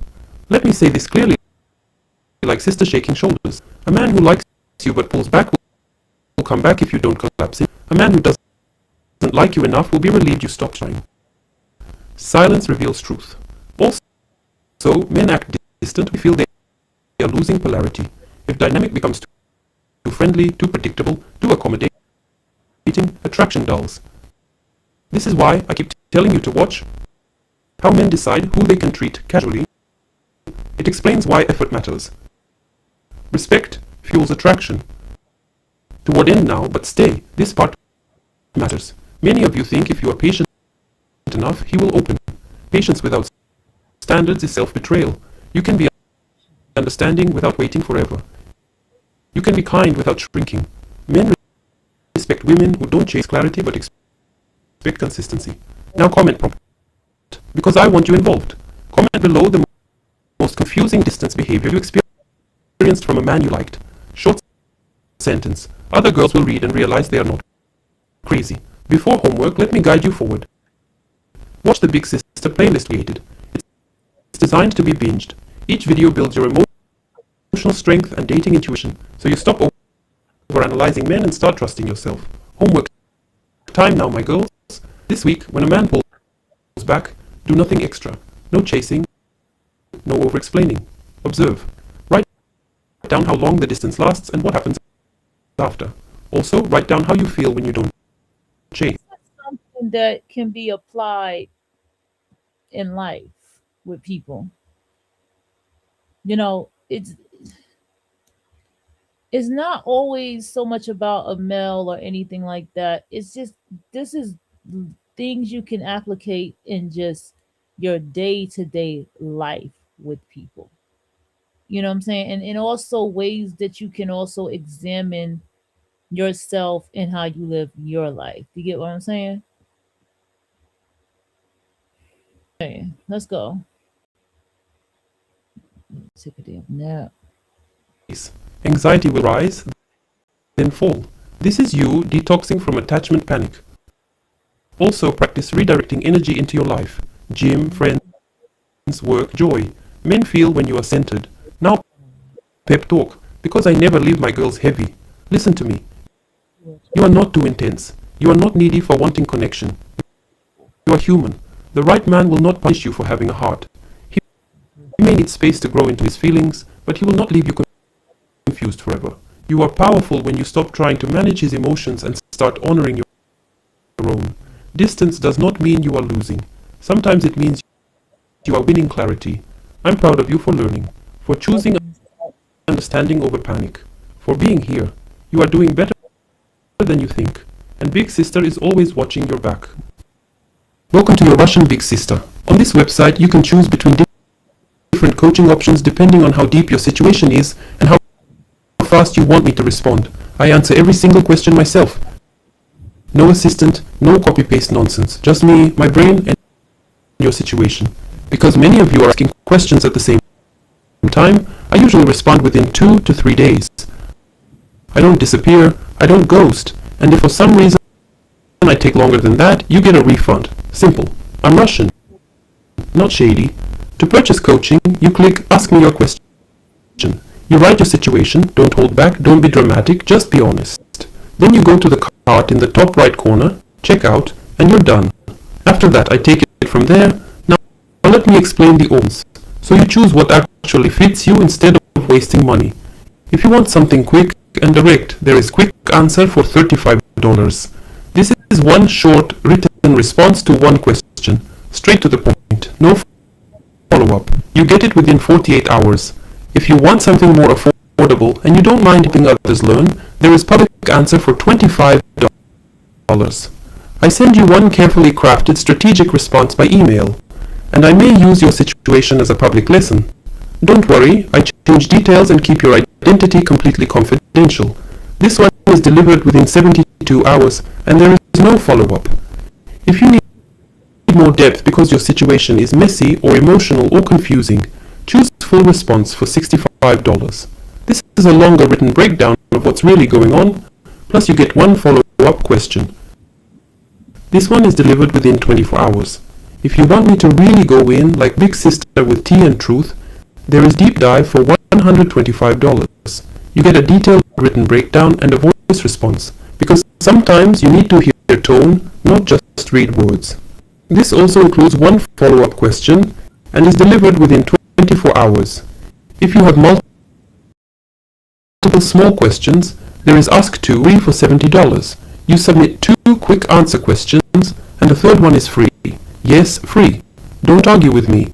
And if you prefer audio only, there is Voice Note for $95. This is a private audio response to your situation, delivered within 24 hours. No follow-up included, just clear direction. That's it. No tricks, no confusion.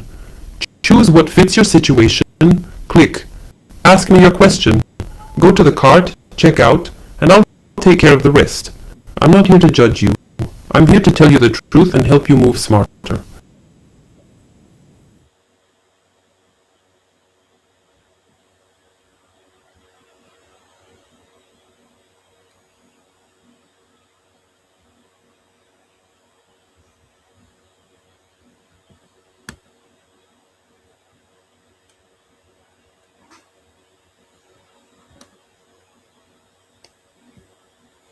As in general, what you need to see is this. See, as a divine feminine, you can't be figured out because you don't listen to me. Even if someone has information about you, they still don't have information about you. Okay? They still don't know you. They still can't pinpoint you. Especially if you're a divine feminine and you don't pay men no attention. So you don't have relationships and conversations about men. You have nothing to say about men, about males, about people when you don't gossip about things. And even if you talk about things, you still have an intellectual way that you speak about it. They can't put you together. They can't figure you out. It's so funny because you're labeled as stupid to these people, but they're the most dumb. And then on top of that, as a divine feminine, also keep in mind that, you know, it comes to this thing of, how can I say this? This thing of, you are so secretive and mysterious more than what you know. And that's what the Pygmisha and Mammy hates about you. Because to them, a mysterious woman is a sneaky woman, is a shady woman. Because this how these dumb bird brains think. That's what they think. Is a sneaky, is a shady woman because they're projecting. And so when you're that type of woman, and she sees, because she's always watching, she sees what type of energy you get from who you are.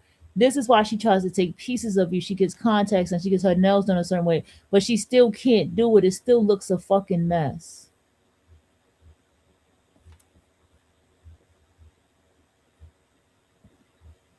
All right, my sweet girls, come closer. Yes, you. Put your phone down for 2 seconds. Stop refreshing his Instagram like it owes you money to your big sister. I'm about to tell you something that will save you years of crying in bath Spotify playlists and wondering why they go cold the moment you do everything. Today's topic is men fall in love with uncertainty. And before you roll your eyes and say, that sounds like toxic bullshit, relax. I'm not telling you to play games or act crazy. I'm telling you how male psychology actually works, not how rom-coms lie to you. This video is going to be funny, a little savage, very honest, and probably uncomfortable. Good. Growth is uncomfortable. I'm going to explain why. The more you over-explain, over-give, and over-clarify, the less men attach emotionally. I'll tell you where women mess this up, why it feels unfair, and how to shift without losing yourself. And yes, I'm doing this with love, sarcasm, occasional cursing, because I care about you and I'm not your therapist. I'm your Russian big sister. Before we begin, do me a favor. Like this video, subscribe, hit the notification bell, not because algorithm gods, but because if you stay here, you'll stop embarrassing yourself emotionally. Okay? Good. Now listen. Men fall in love with uncertainty not because they are evil, but because they are hunters by nature. And before feminists start screaming, relax. I didn't say women are prey. I said men bond through pursuit, curiosity, and emotional investment. When everything's predictable, when woman is fully available, fully explained, fully emotionally naked too soon, there is nothing left for his nervous system to chew on. His brain goes, okay, solved puzzle, and moves on. Women bond through safety and consistency, through mystery and effort. This mismatch is why so many good women get ghosted while doing nothing wrong. And no, uncertainty does not mean manipulation. It means you allow space for him to wonder.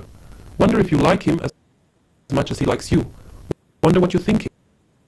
Wonder what your life looks like without him. Wonder is found for attachment. Let me tell you a movie story. Your stories sneak truth into your ribs. Remember Gone Girl. Now, Amy is psychopath. We are not doing that. But remember the beginning of relationship. She is unpredictable, intriguing, not overly available.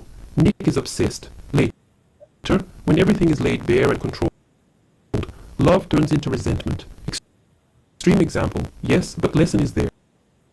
Men don't fall in love with certainty. They fall in love with emotional engagement.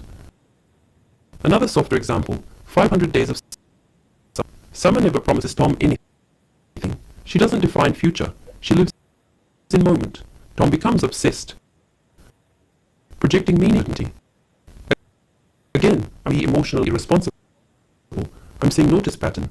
His feelings grew in the space where answers were not handed to him. Now here's where women screw this up. You think uncertainty means being cold, distant, mean, or unavailable? No, that's not it. Uncertainty is warmth without guarantee, presence without promise. Feminine energy that is open but not over-explained. Many of you, if you just communicate harder, clearer, faster, men will relax and commit. No, men don't relax into commitment. They arrive there after emotional investment. You can't drag him with clarity PowerPoint. This connects perfectly to my other video, why you think you're being rejected when you're not.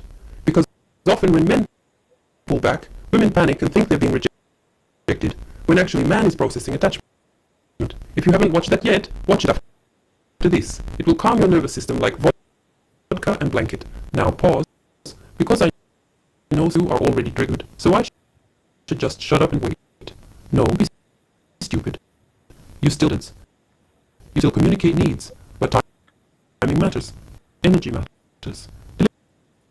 A woman who overshares too early kills uncertainty. A woman who texts paragraphs explaining feelings before man invests kills attraction. Not because she's wrong, but because she removed his opportunity to earn emotional acts. Men value what they work for, not what's handed in gift bag with apology note. Video reminder because this is important. If you want to understand charm, magnetism, and how to hold attention without forcing it, we have a video called How to Charm a One using this hack from a former escort. Yes, escort. Don't clutch pearls. That woman learned men faster than universities. That video explains how uncertainty and warmth coexist. Link is in description. Also, if you want personal help, not generic advice, I do coaching, one-on-one. Link is and pinned comment. I don't coddle, but I protect your dignity. Now back. Men fall in love with uncertainty because uncertainty forces them to invest emotionally. When he doesn't know exactly where he stands, he thinks more, he imagines more, he feels more, and feel through imagination, not reassurance, and make mistakes thinking love grows through explanation. Men experience love through discovery. Here's tough love. If a man only stays when you constantly reassure him, that's not love, that's dependency. Real attachment survives space. And before you worry, no, the right man won't disappear because you didn't text first once. He'll lean in, he'll step up. Uncertainty doesn't scare serious men, it activates them. This is why over-availability backfires. You cancel plans, you reply instantly, you emotionally mother him. And then you're shocked when he loses interest. You didn't make him feel. You made him feel settled without earning it. And I know this feels unfair, because women are taught to be open, honest, emotionally generous. That's beautiful. But timing, my love, timing. Men need to feel moving towards something right. Let me say something loving but firm. You don't need to be mysterious by acting weird. Just have life, have rhythm, have emotional self-control. Don't vomit feelings on man consistency. Mystery is not silence. Mystery is selectiveness. Now, quick call out. Like the video if this made you uncomfortable in a good way. Subscribe. Hit notification. This channel men who want love without losing spine. To end, I want to ask you a comment question. Think honestly. Where have you over-explained yourself to man out of fear he'd leave? Write it in comments. Be real. I see you.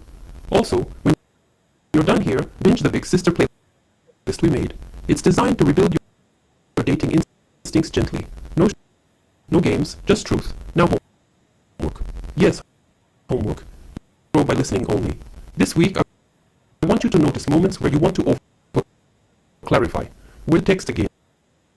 Where you want to explain feelings prematurely. Pause. Don't suppress. Just pause. Ask yourself if this information is earned or if it's anxiety king. Journal it. Awareness first. Second part homework. Create one small pocket of uncertainty. Maybe you don't explain your whole weekend. Maybe you don't immediately label feelings. Let him lean. Let him ask. Watch what happens. Now final pep talk, because I love you and I will not let you leave feeling small. You're not boring. You're not replaceable. You're not too much. You just need to let men meet you slowly, not consume you all at once. Uncertainty is not about withholding love. It's about letting love breathe. You are allowed to be desired, not chased for scraps. You are allowed to be chosen, not convinced. I'm proud of you for learning. I'm proud of you for staying. Go watch why you think you're being rejected when you're not next. Then binge the playlist. Then go live your life like woman who knows men don't fall in love with certainty. They fall in love with the journey. Big Sister loves you. Calm, magnetic, and just a little bit dangerous. Welcome to your Russian Big Sister. On this website, you can choose between different coaching options depending on how deep your situation is and how fast you want me to respond. I answer every single question myself. No assistant, no copy-paste nonsense. Just me, my brain, and your situation. Because many of you are asking questions at the same time, I usually respond within 2 to 3 days. I hear I don't ghost, and if for some reason I take longer than that, you get a refund. Simple. I'm Russian, not shady. To purchase coaching, you click Ask Me Your Question. You write your situation, don't hold back, don't be dramatic, just be honest. Then you go to the cart in the top right corner, check out, and you're... After that, I take it from there. Now let me explain the options, so you choose what actually fits you instead of wasting money.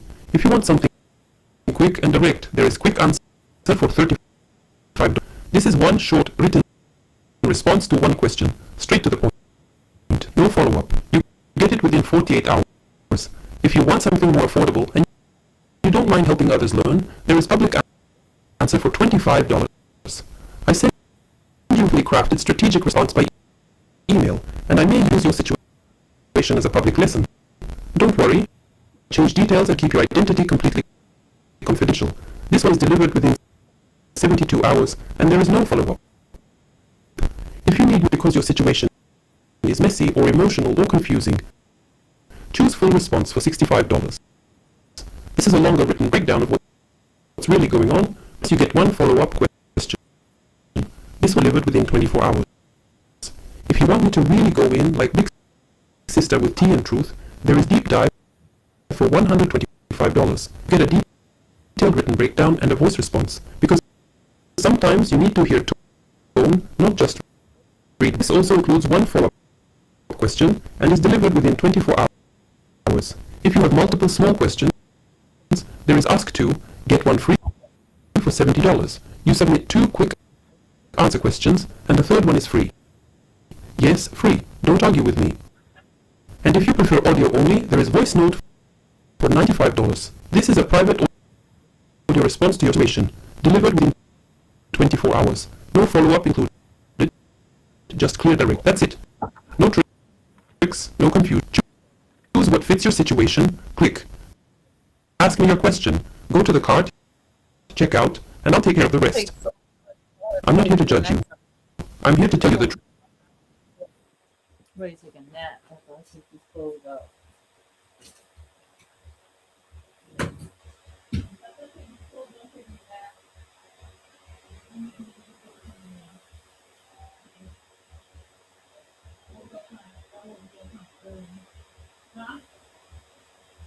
The key's by the door. Oh, you gotta go to that? All right, my beautiful little detectives of male shit. Come here, sit down. Don't cross your legs like your polite guest. Your family. Big Sister is talking. I'm Russian woman. English is good, but sometimes sentences come out like drunk cousin at wedding, but you'll understand me very well. Today's topic is painful and very necessary. How men act when there's another woman. Not maybe, not I'm insecure, not I'm crazy. When there is another woman.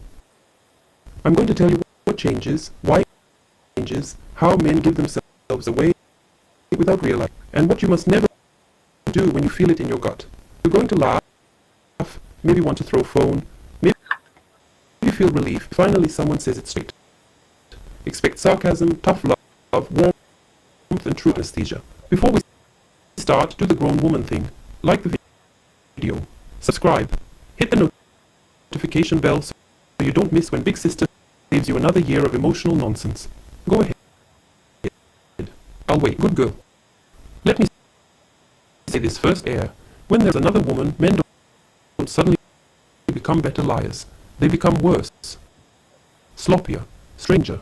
They think they're smooth, but they're not. Even are trained to doubt themselves instead of observing behavior. So today, we sharpen your eyes.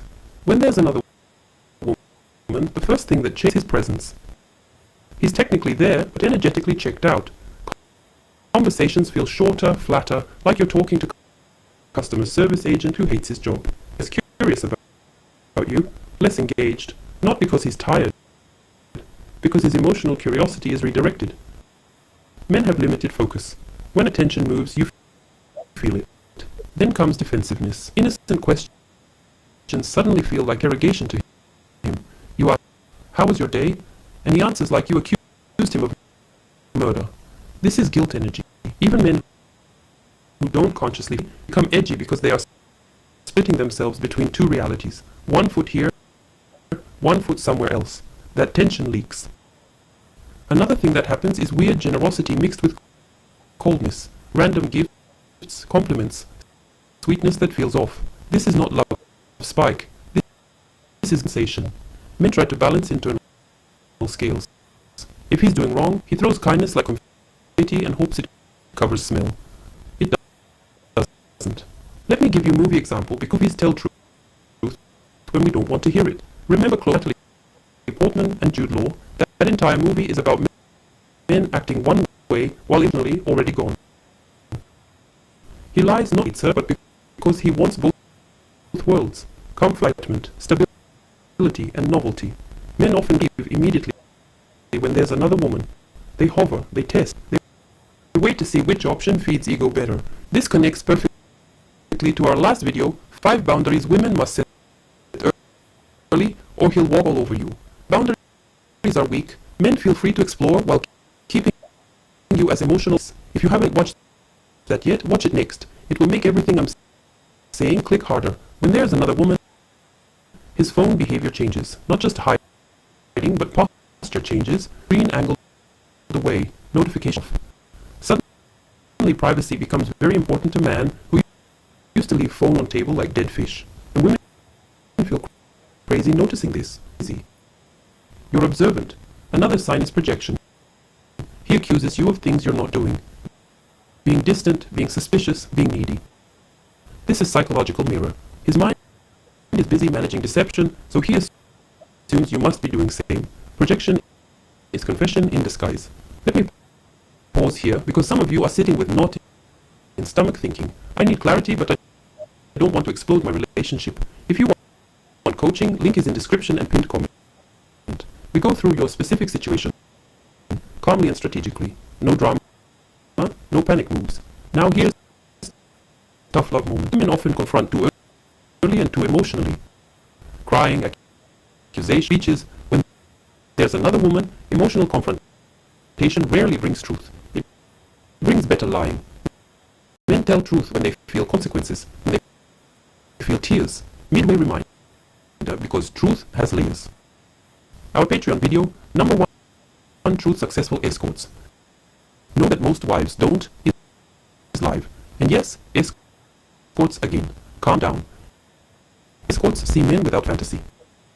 That video explains how men behave when they are splitting attention and why some women sense it instantly, while others gaslight themselves for years. It's uncomfortable. Go watch when you're ready. Another behavior is future fog, become vague. We'll see. Let's play it by ear. He avoids talking long term, not because he's unsure of you, but because he's unsure which woman will still be there. Men don't promise future when they're shopping. Sex can go opposite ways. Either it drops sharply because his desire is elsewhere, or it becomes mechanical and disconnected. Without eye contact, without presence. Your body feels it before your mind accepts it. Here's where big sister shakes you gently. If you're competing with ghosts, you probably are. And you never win by competing. You win by stepping back and letting reality reveal itself. Towards the end, I want you to comment. And tell me what sign you noticed first when you suspected another woman. Distance, defensiveness, projection, or future. One word. Let's compare notes and heal together. Now homework, yes, I give homework because awareness without action is self-torture. This week, stop asking questions you don't want answers. Observe instead. Write down behavior changes without interpreting them. Reclaim one piece of your life you paused for him and practice silence. Let him feel it. Now final pep talk because I don't leave my girls broken. Listen to me. You are not replaceable. You are not boring. You are not too much. When men stray emotionally or physically, it is not because you lacked value. You lacked discipline. Your worth does not decrease because someone else recognizes it. You are learning discernment. That is power. Whether you stay or leave, you walk with eyes open now. That's strength. Before you go, like, subscribe, hit notification, watch 5 boundaries. Women must set early or he'll walk all over you. Then binge the Big Sister playlist we created. It's designed to build you, not just wake you up. I'm proud of you. You're bracing. You're smart for learning. Walk tall today. Big sister is always in your corner, and trust me, you are going to be more than fine. Welcome to your Russian big sister. On this website, you can choose different coaching options depending on how the situation is and how fast you want me to respond. I answer every single question myself. No assistant, no copy-paste nonsense. Just me, my brain, and your situation. Many of you are asking questions at the same time. I usually respond within 2 to 3. I don't disappear. I don't ghost. And if for some reason I take longer than that, you get a refund. Simple. I'm Russian. Not shady. To purchase coaching, you click Ask Me a Question. You write your situation. Don't hold back. Don't be dramatic. Just be honest. Then you go to the card, the top right corner, and you're done. After that, I take it from there. Now, let me explain the options. So you choose what actually of wasting money. If you want something quick and direct, there is Quick Answer for $35. This is one short written response to one question. Straight to the point. No follow-up. You get 48 hours. If you want something more affordable and you don't mind helping others learn, Public Answer for $25.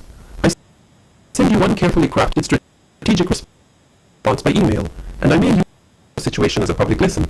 Don't worry, I change details and keep your identity confidential. This one is delivered within 72 hours, and there is no follow-up. If you need more depth because your situation is messy or emotional or confusing, choose Full Response for $65. This is a longer written breakdown of what's really going on, plus you get one follow-up question. This one is delivered within 24 hours. If you want me to really go in, like Sister with Tea and Truth, there is Deep Dive for $125. You get a detailed written breakdown and a voice response. Because sometimes you need to hear tone, not just read words. This also includes one follow-up and is delivered within 24 hours. If you have multiple small questions, two, get one free for $70. You submit 2 quick answer questions, and the third one is free. Yes, free. Don't argue with me. And if you prefer audio only, there is voice note for $95. This is a private audio response to your situation, delivered within 24 hours. No follow-up included, just clear direction. That's it. No tricks, no confusion. Choose what fits your situation. Click Ask Me a Question. Go to the card, check it out. I'll take care of the rest. I'm not here to judge you. I'm here to tell you, help you move smarter.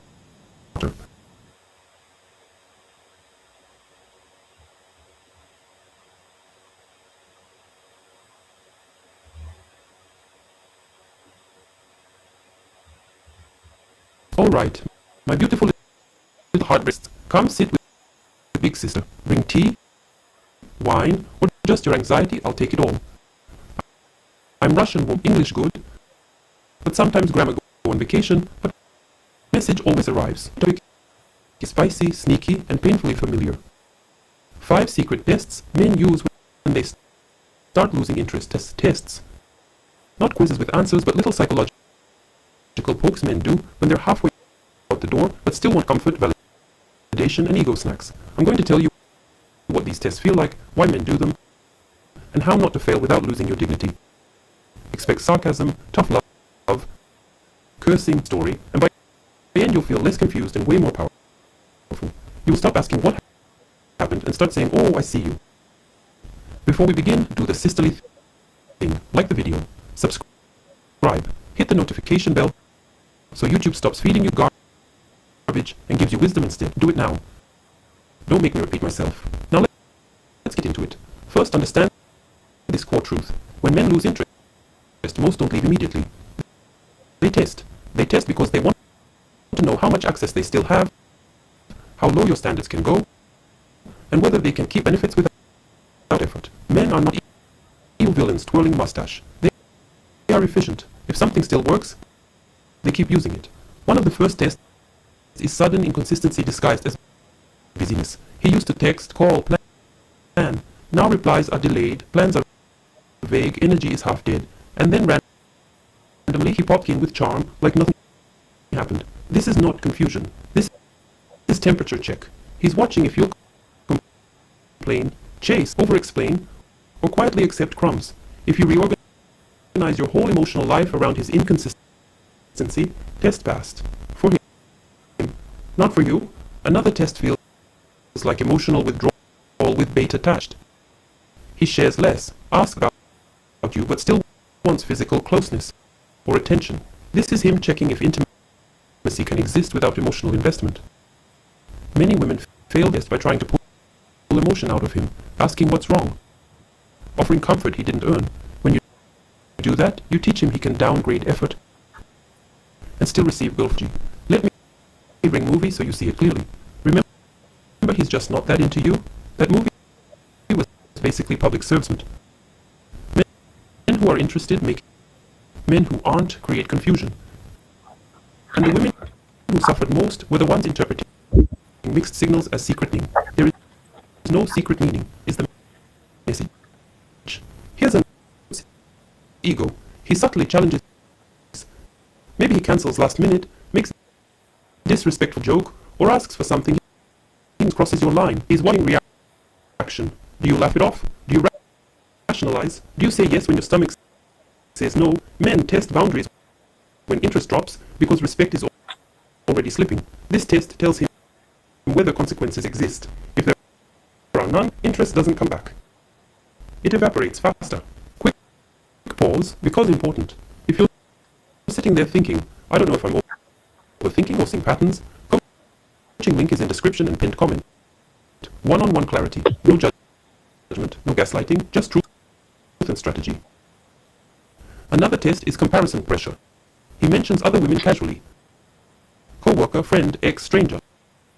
He's always trying to make you jealous consciously. Sometimes he's checking if you'll compete, if you start proving, overperforming, trying to be cooler, hotter, more understanding. You just showed him you'll fight for position he hasn't earned right to give. Now let's talk about silence as test. He pulls back and waits. No text, no call. He wants to see if you'll fill the void. This is the hardest test for women because silence triggers abandonment. If you chase silence, he learns you regulate his distance for him. Men don't respect women who manage their inconsistency. They relax into it. Mid-video reminder because truth matters. Our latest Patreon video is number 1 truth. Successful escorts know that most wives don't. And yes, escorts again. Before you judge, listen, understand male behavior without romance goggles. That video explains why men test women when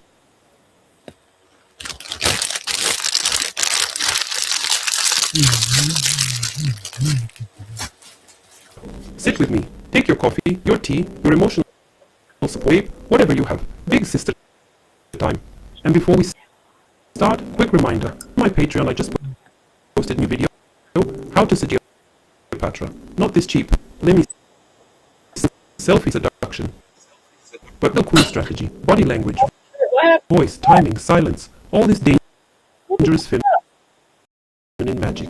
If you like to know what men secretly notice, the Cleopatra videos, how to use what they use to your advantage. Today we talk about something you really don't understand. All the little things men notice about you that you have absolutely no idea about. You think they only see boobs, butt, face. Yes, they are not blind, but you'll be shocked how many details are stored in little caveman hard drive. I will talk to you like real Russian older sister. A bit sassy, a bit rude, but from love. If you get offended, good. Means something touched truth. First thing men note, you never think about your energy when you think nobody is watching. Not when you're posing selfie. When you stand in line, scroll phone, talk with friend. Men see if you move like storm cloud or like soft sunshine. They clock. Is she tense? Is her face always in foam?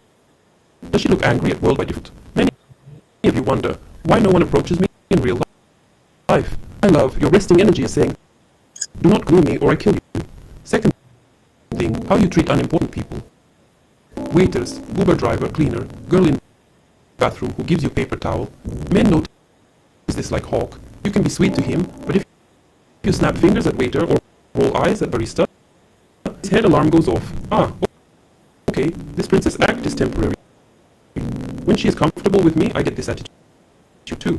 Some still stay because you are pretty, but they will not trust you deeply. Third thing, your level of self-control with alcohol and emotions.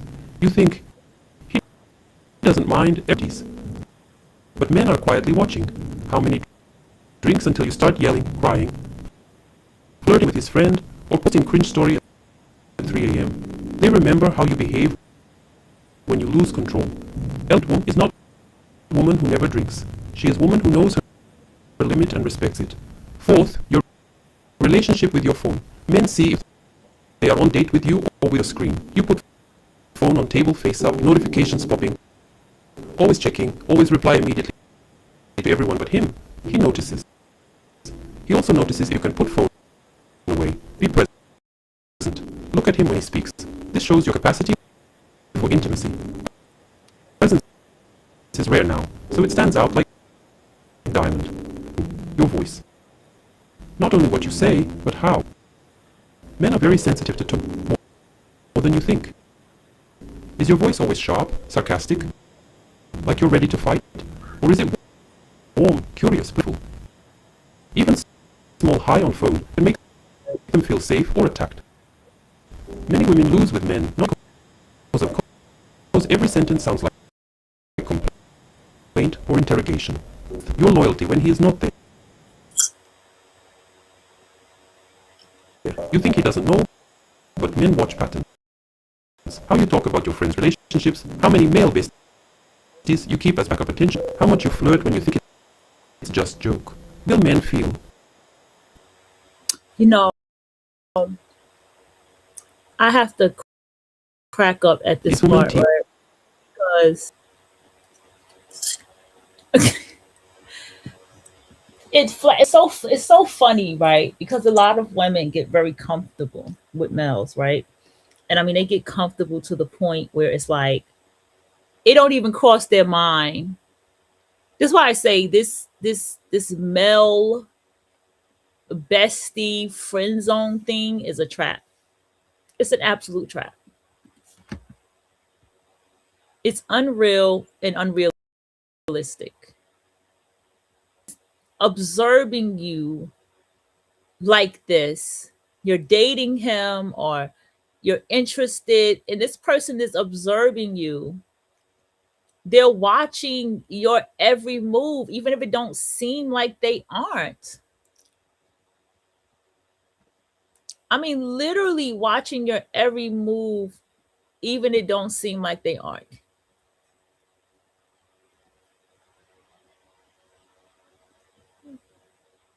Okay.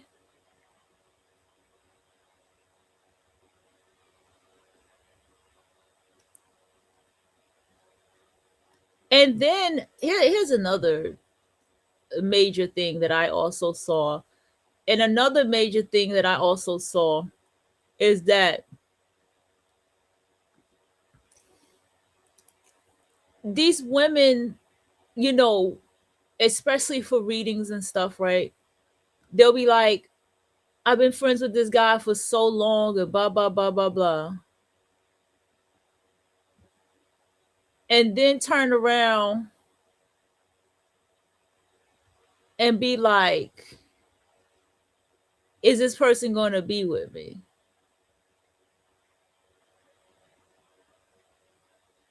Oh, Rashid did add me back. Okay. And so you'd be like, nah, this person know too much about you. This person ain't really trying to go there with you. Because you got so many women that they got intentions. Okay, well, so I know I didn't unfollow my cousin.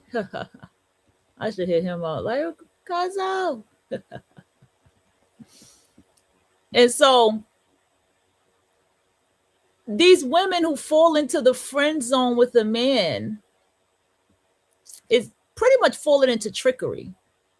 They're falling into a lie. They're falling into a space of he's gonna watch you, he's gonna judge you, He's going to analyze you. He's going to state what he sees about you. And that is going to tell him everything he needs to know about you. And so when you get that weird conversation of what are we or us being together, he's already prepared. He already know that it's coming.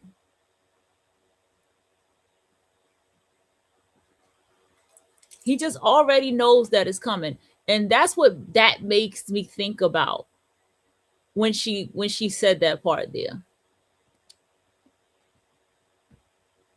Me or team attention. If they smell you need constant male audience, they may still sleep with you, but they don't build empire with you.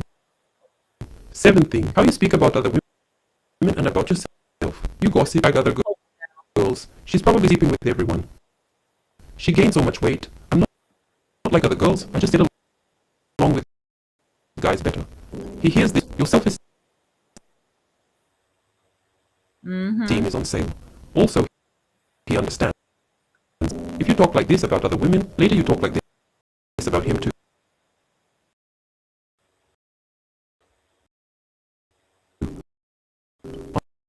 On the other side, when you speak with some grace, defend people sometimes. Don't need to put other. It's different. Good men find this very attractive. Eighth, effort, not perfection. He noticed you try. Not that you are perfect 24, but that you took little.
Listen, the Pygmisha and the Mammy has already failed this list. The Pygmisha and the Mammy, she thrives off of, oh, all I got is male friends. All I do is hang out with dudes. The Pygmisha thrives off the fact that, oh yeah, I can't get along with females. I can't get along with females. Even a divine feminine woman has close women, and any men that are associated with the divine feminine, this business.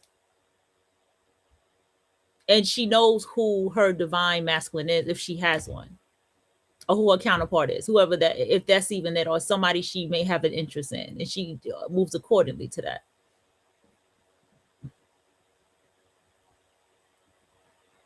Let's go. This is good. This one is fucking good.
Okay.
let's go back. Hold on, wait. Wait a minute. Wait a minute. We're not doing the detached one. Hold on. The 10 things. Oh, it's not coded. That means the ears. All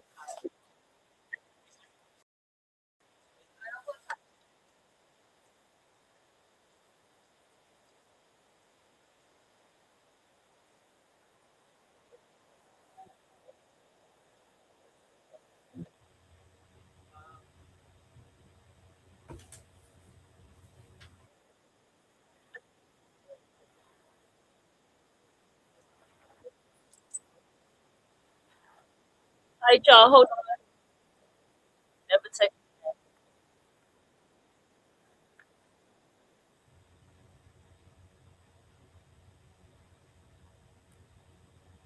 I probably got to come back again because it stay doing this. I got to fucking report this to tag about my live.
Listen, basically, let me put it down for you like this. You like somebody for real though, like you really like them, don't lay all your cards on the table with them. Okay? Don't be so open to gossip. Don't be so open to show that you listen to fucking divested content. Don't be so quick to open yourself. Women have a hard time with, they think that vulnerability in talking and opening yourself is bonding. It's not. It's ammunition. That's ammunition. It's not bonding. And so because women do that, that's why that happens.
There is a lot of women who are absolutely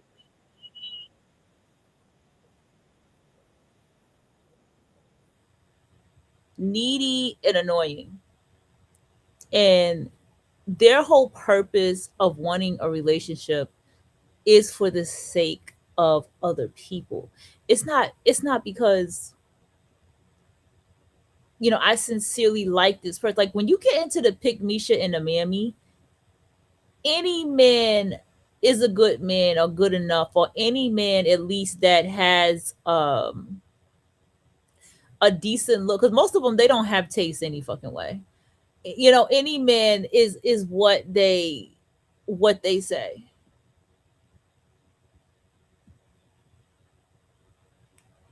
And so therefore it's all about just showing it off to other people.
I don't know what to do because this shit keep unplugging. All right, y'all. Hold on. Damn, I don't know if I wanted that. That's why I was trying to take off the auto.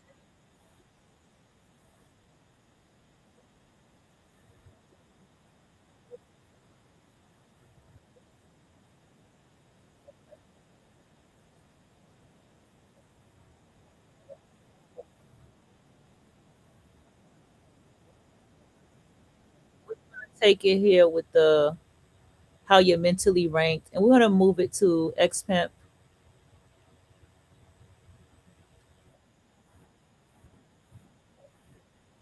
Yes, I'm subscribed to the Patreon.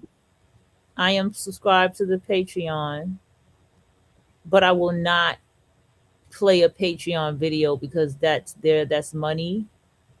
And so that wouldn't be fair to play a Patreon. If I pull like a snippet, yeah, but I try not to play nobody's Patreon because they actually talk longer on their Patreon videos.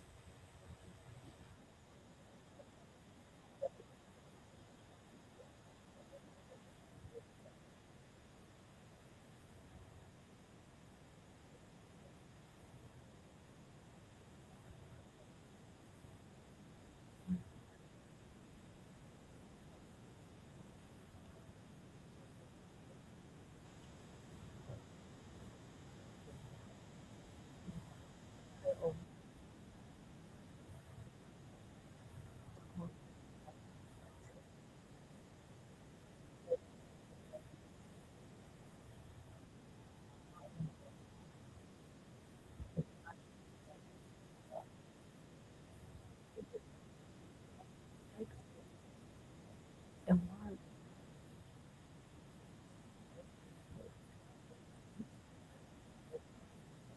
so that's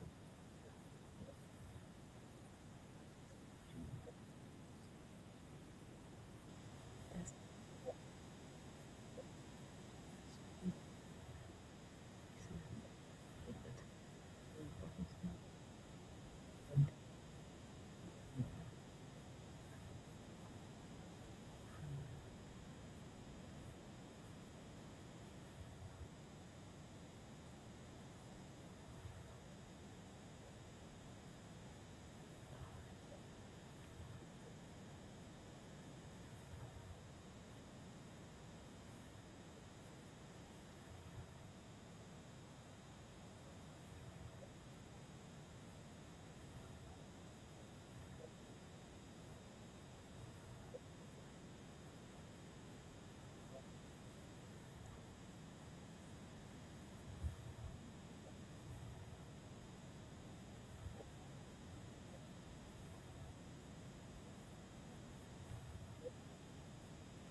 You know what's really the okay, hold on. You know what's interesting about these topics of texting and all this type of stuff? It just shows me how very immature a lot of people are out here. Like it shows me how immature people are here. Like we've gotten to a point in the relationship category that we are talking about,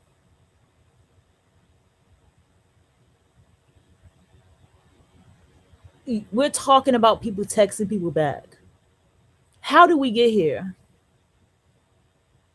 How did we get here? And I mean we had to start really looking at this like as adults, texting somebody has become a topic.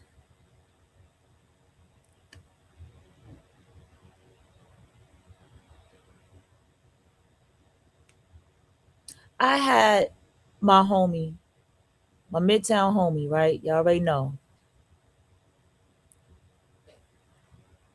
And the thing is, she stopped texting this woman and she showed me. She's like, man, her text is so fucking boring. And when I talk to her, all she wants to talk about is how she need a drink and how she need a drink and she tired of her job. So I don't even want to talk to her on the phone because all I hear about her is saying that she want a damn drink. So I was like, hold on. So a lot of these women or people are turning people off the phone. I had one who turned me off the phone and texting. Just completely turned me away. Just from one phone call, I was just like, oh no, no, thank you.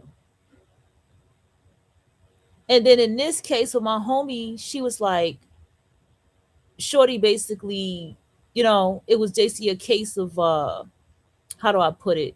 A case of just the person um how do I say this? Basically just the person just that they didn't have nothing of substance in the conversation. And then when they went on the app and the person was like, well, you haven't texted me back. And she told her the truth. And excuse me, she told her the truth. And she was like, yo, your texts are boring. And so she got mad and took away her badge or her title, her whatever you call it, monitoring badge or whatever, or wrench, whatever titles y'all give these people who are able to monitor your room and have a color next to their name.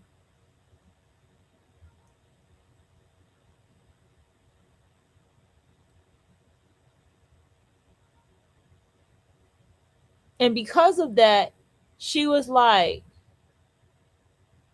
Shorty got upset about her just telling the truth. And there's a lot of people that have just, that's always, and it tends to be the story. Okay, so we're gonna switch it up here. Why women get used to your presence faster than you think. And I still think that it's a little crazy that we are at a point where people are watching people's stories, but they're not texting them back. Or people are got people phone numbers and they're not getting texts back. And it's like, it's time to start telling the fucking truth. And the truth is that a lot of people are whack. A lot of people are boring. They don't have nothing of substance. They don't have conversations. They don't have anything much more than what they have. And they think that just being what they are is enough for somebody. You get what I'm saying? It's just enough for somebody.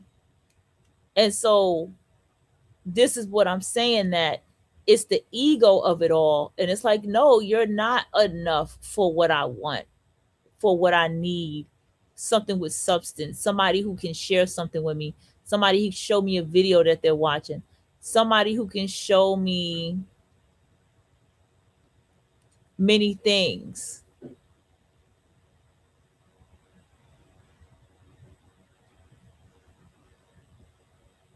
And that's where the problem lies. So we're going to go ahead to this video with Xpimp. He said, why women get used to your presence faster than you think.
That's,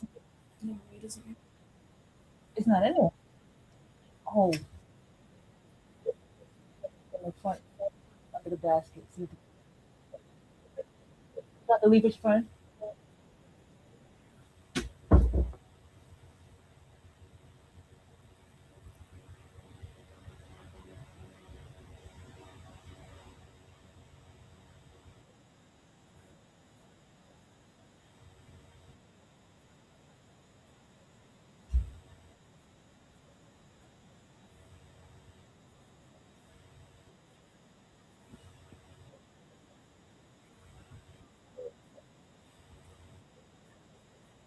You see it?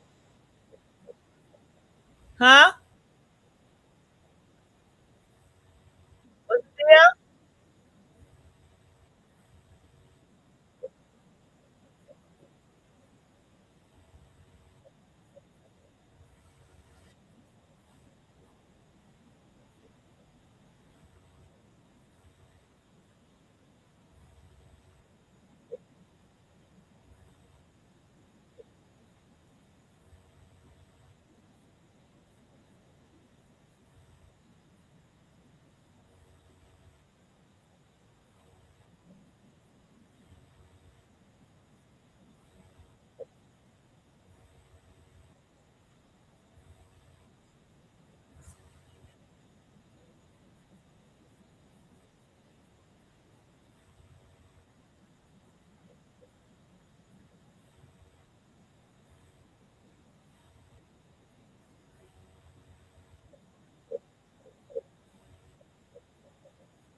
Yes.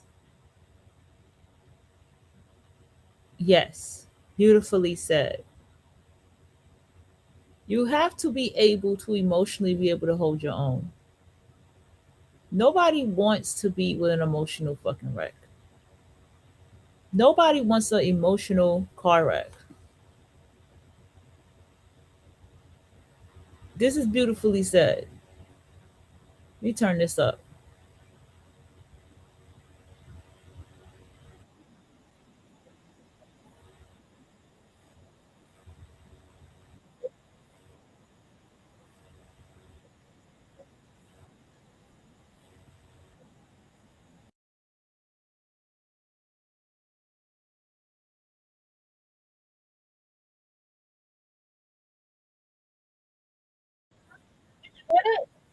Yeah, we chips on.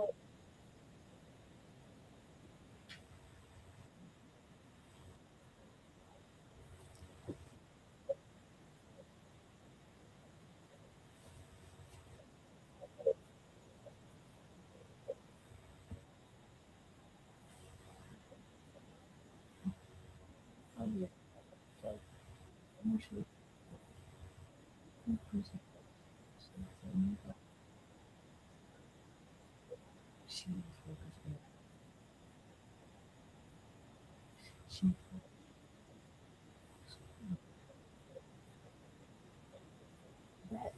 Huh?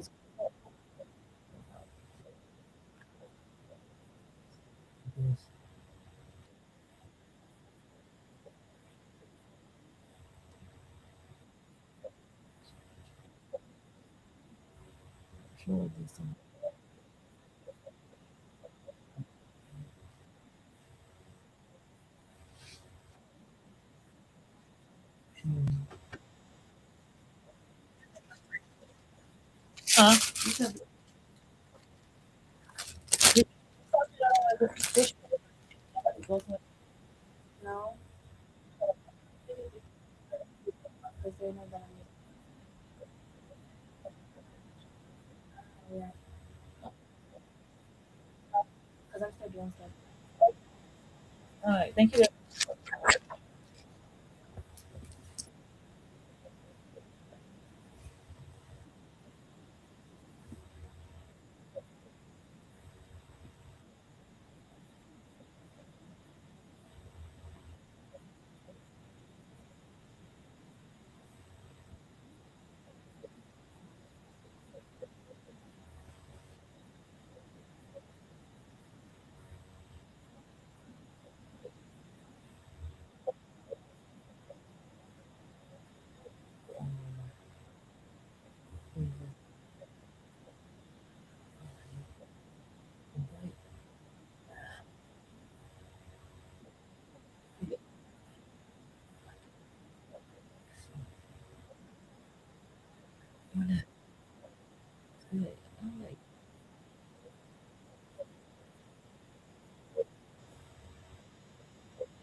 I have to jump into this because I have to tell you this for women. This right here is an issue with a lot of women.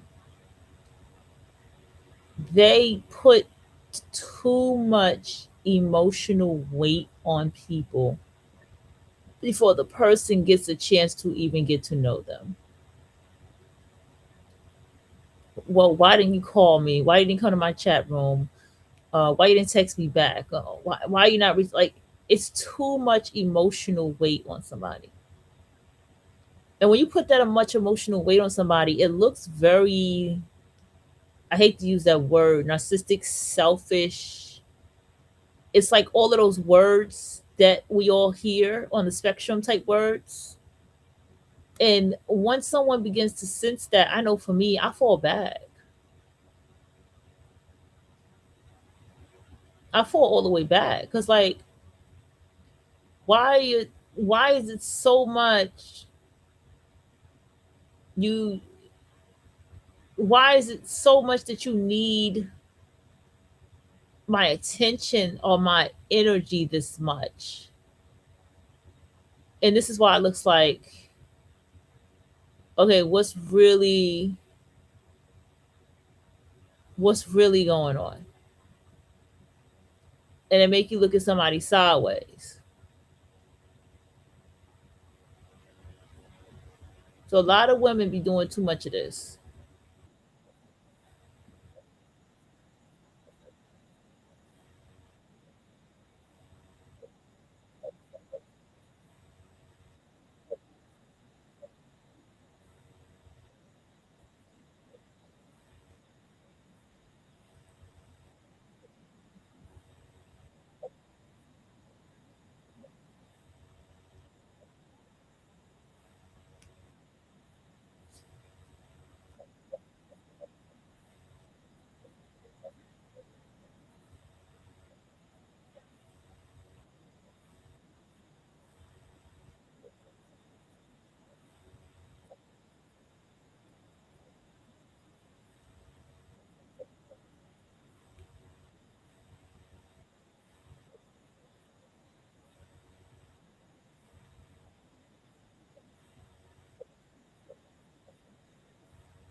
ain't seen nothing crazy.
Fuck, I asked for. On my nerve, man. It's fucking got.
Oh, so,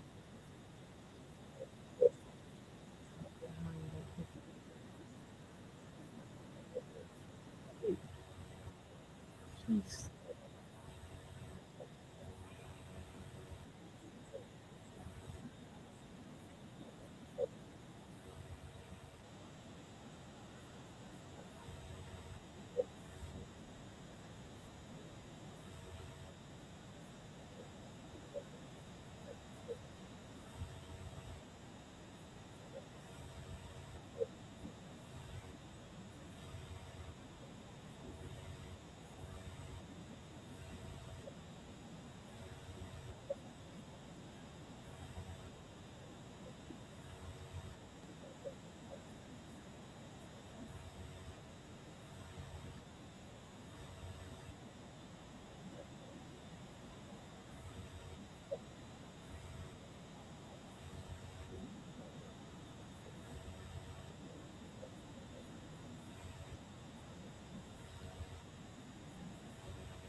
Motivation.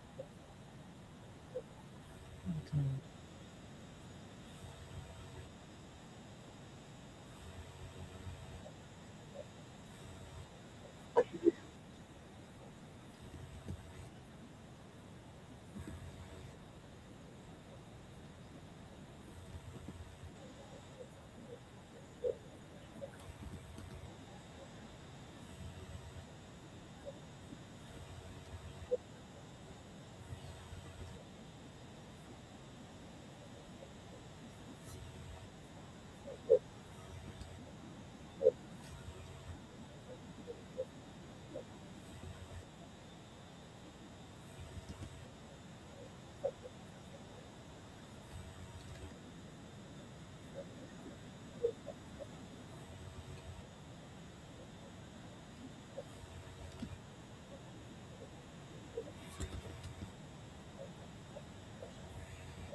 I don't have it.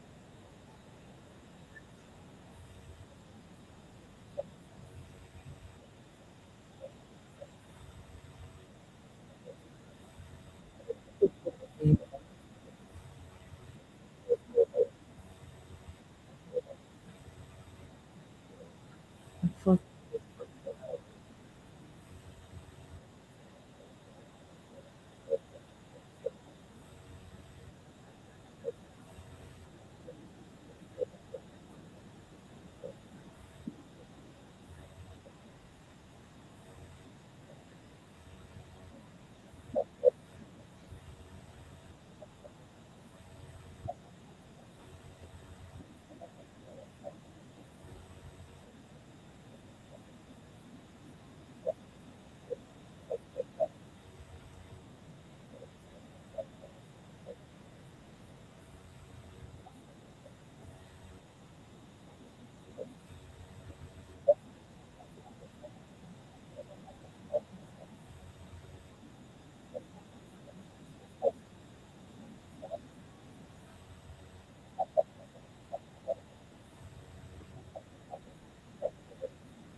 Sometimes them motherfuckers going.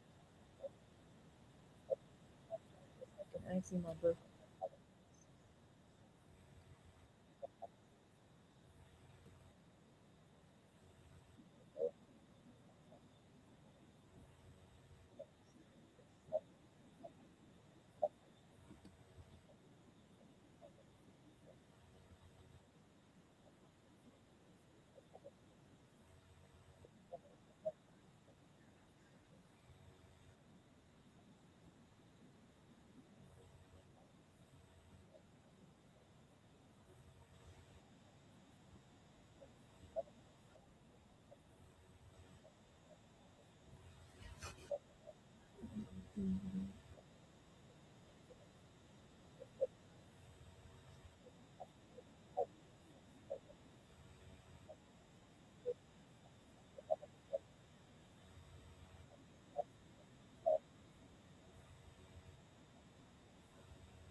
Mhm.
Hello, fuck.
So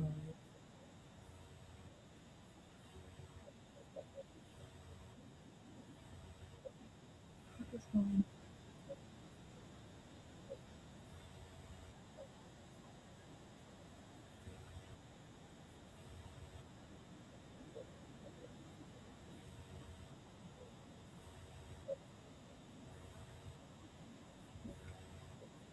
what's going on?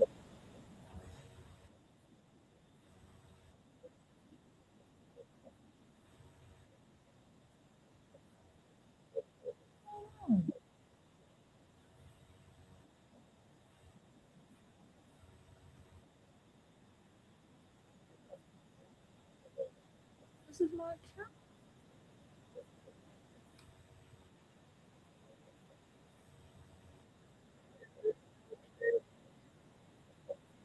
Uh-uh. I've never had no login into my account.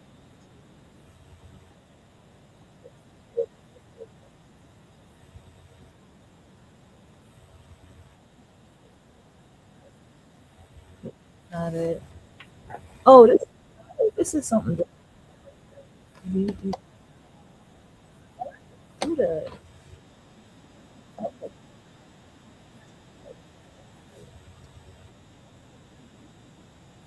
That's it.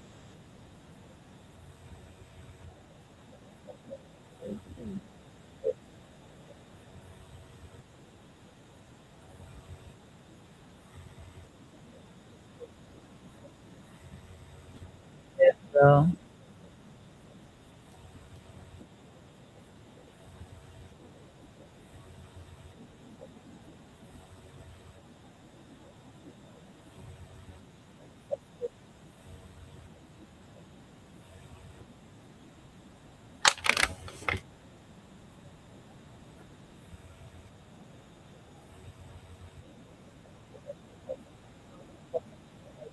no,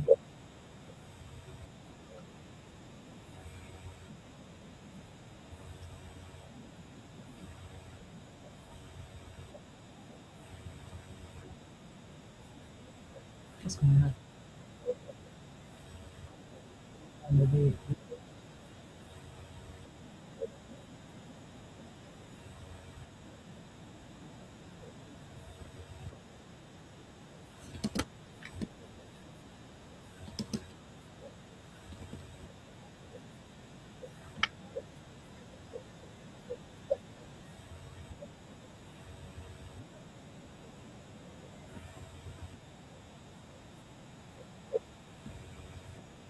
Say yes.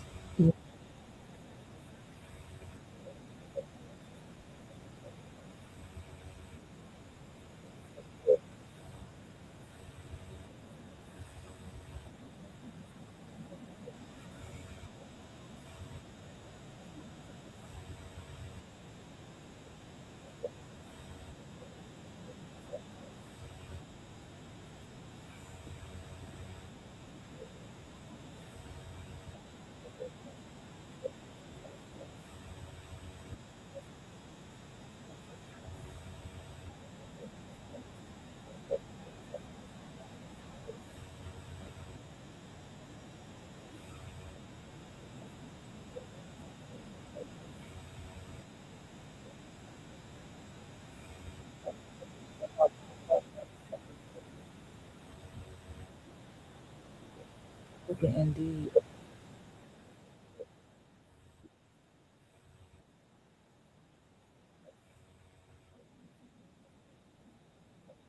Hmm.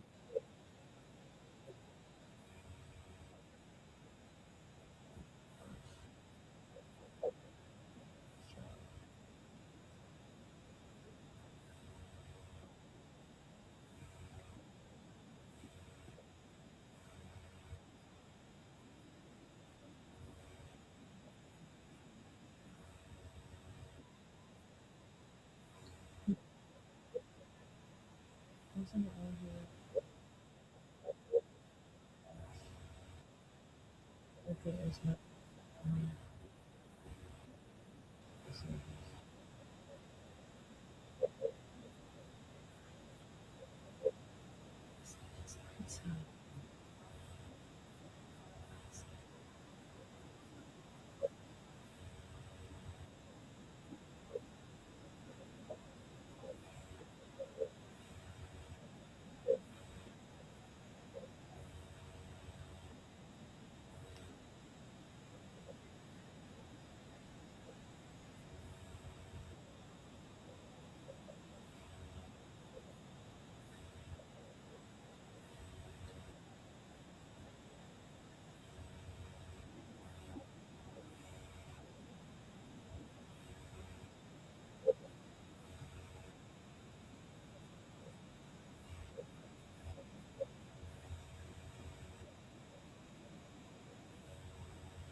We are.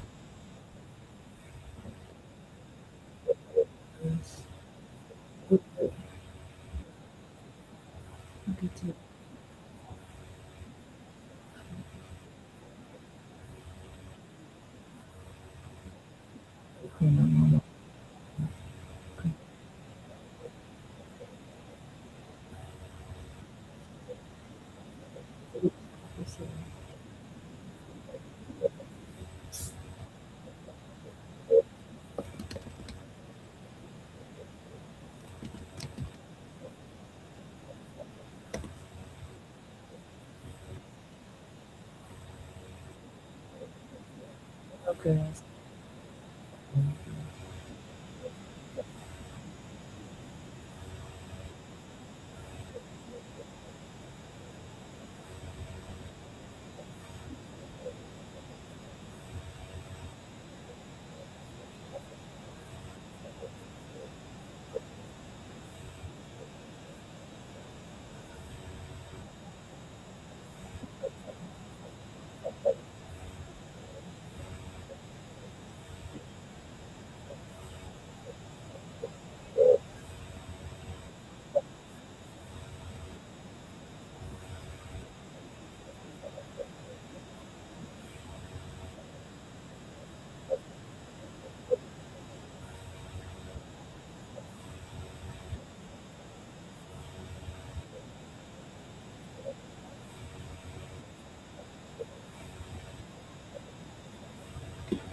They never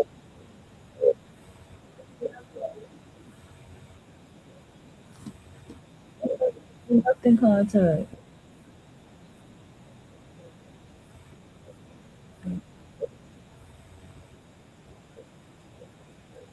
Everything they scam.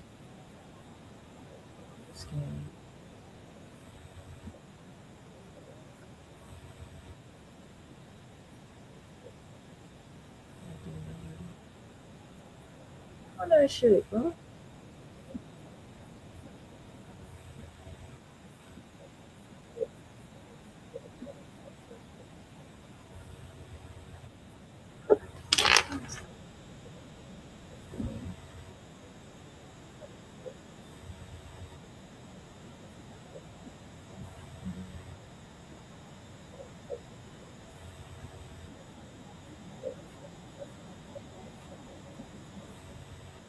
Ooh.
Why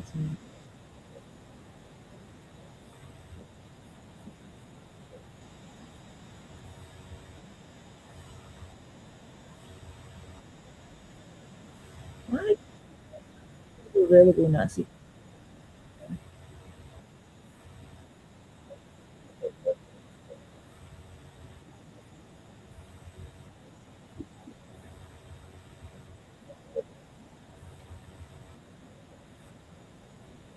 No, it's pissing me off.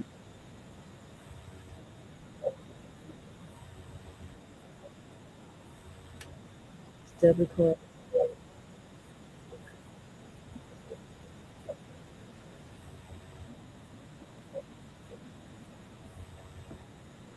piss me off.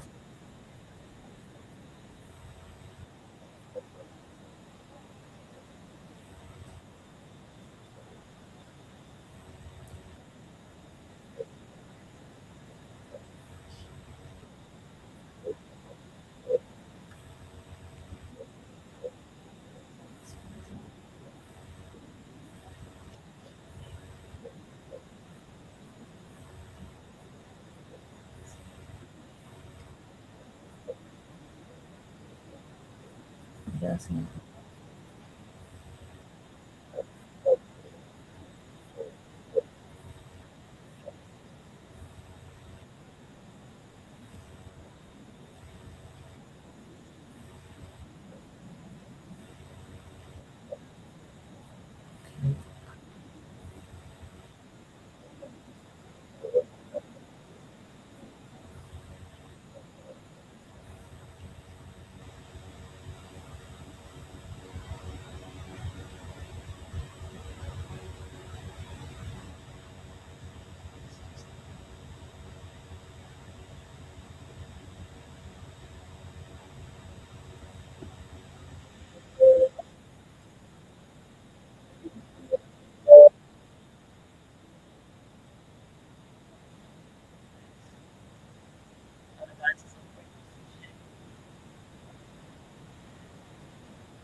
it's this damn Buddha peaceful sound shit that's always popping up on my shit. All right, we're gonna start it up with this one. Then we're gonna go back to the question system.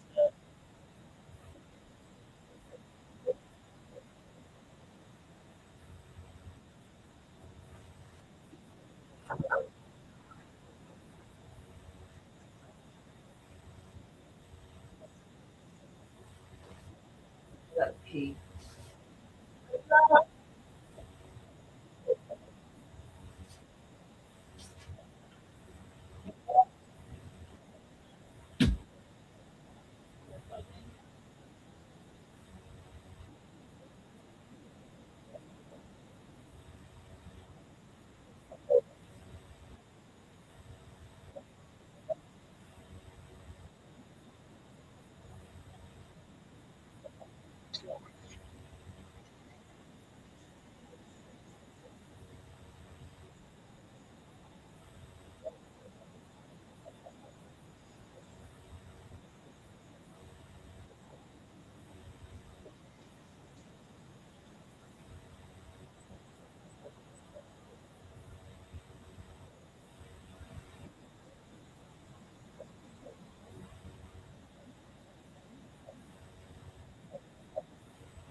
And this is why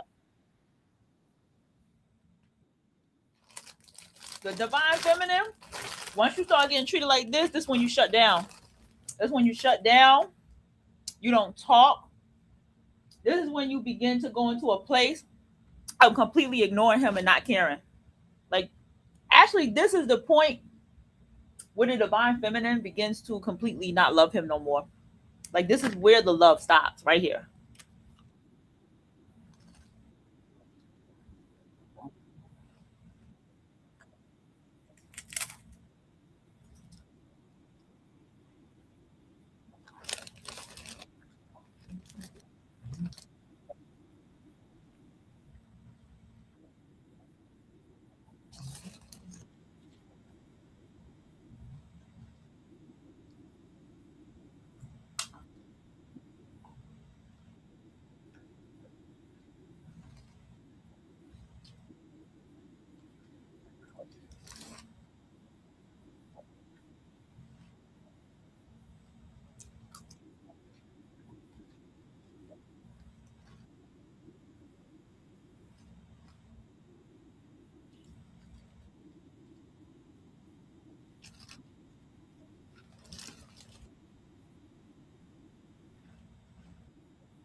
Oh, I found a good one. Oh, okay, hold on.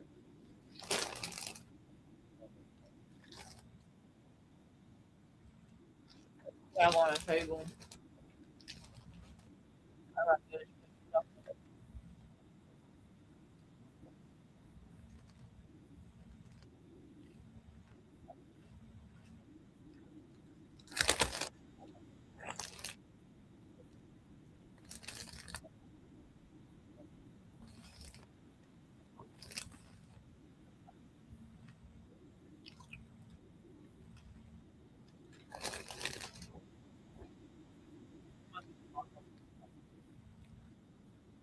What's this song?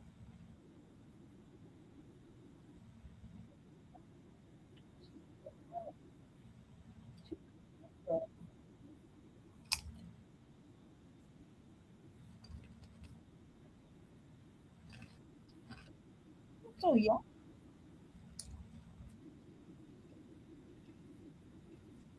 Mm. Doyle. Okay.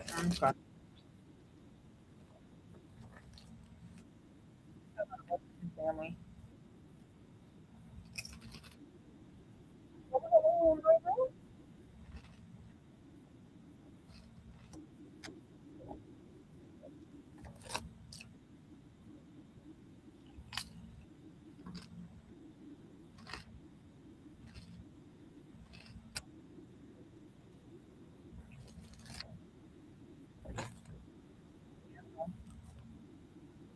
I'm very handsome.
gonna go, bro?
She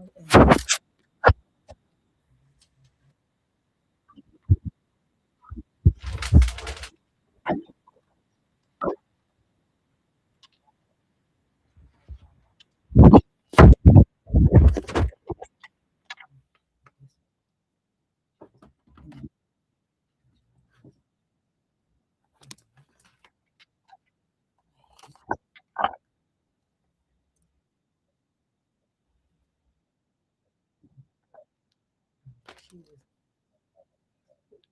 she was definitely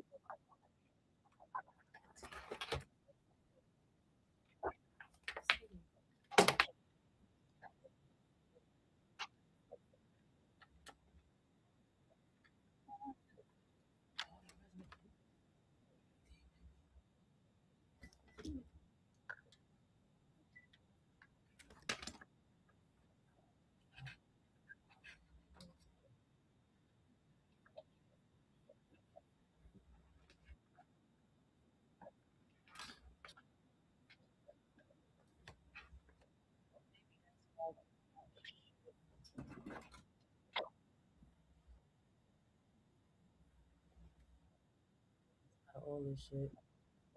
No.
Other shit I gotta do.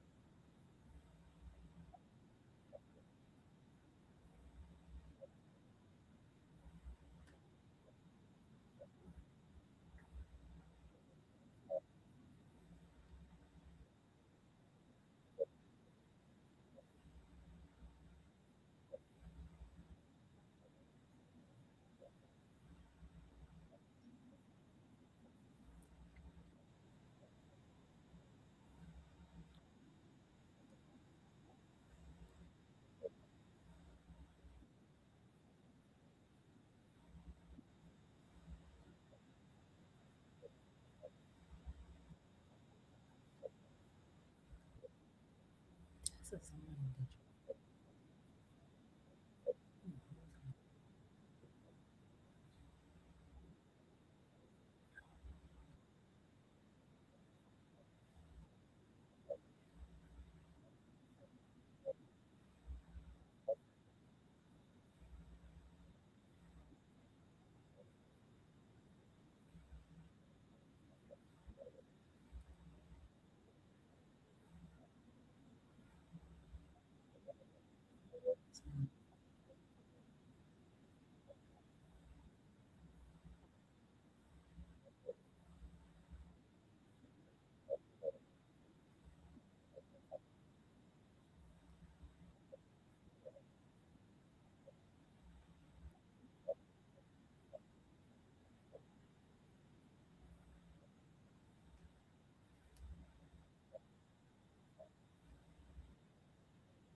that. Right. Hmm. I ain't going no first thing. I'm pissed off.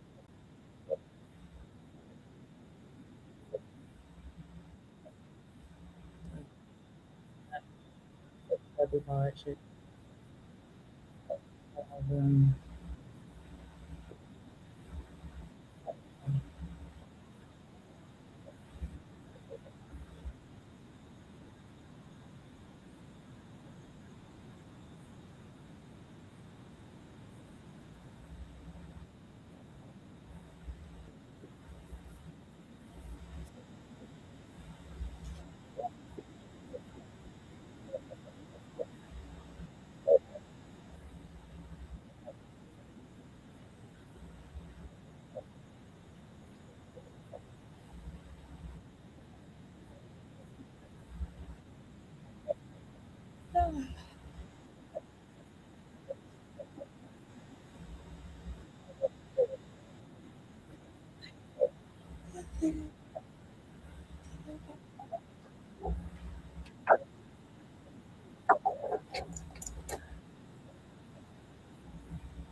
can I still be heard?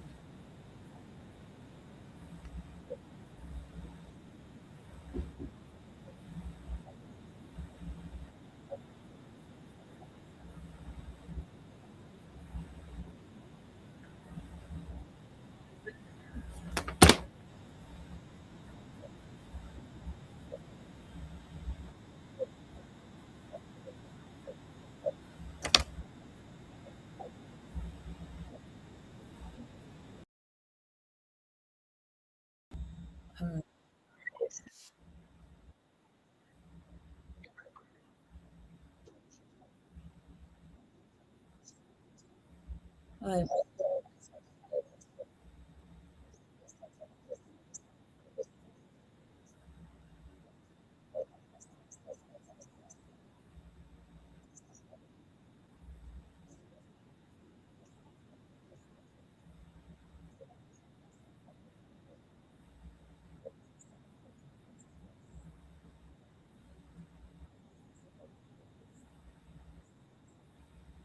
This is why with the divine feminine, she leaves. Okay? Let's make that clear. The divine feminine leaves. The divine feminine does not have time, and she most of the time leaves emotionally first. Okay? That's what she does. She leaves emotionally first. And then after she leaves emotionally, that's when everything in her life begins to physically start leaving. I'm going to tell you something that's very important for you to understand. Number one is I'm going to probably go ahead and close this down and start another show because of the timing. I was back here shaking and moving and shit. So I'm going to close this down and I'm going to go ahead and start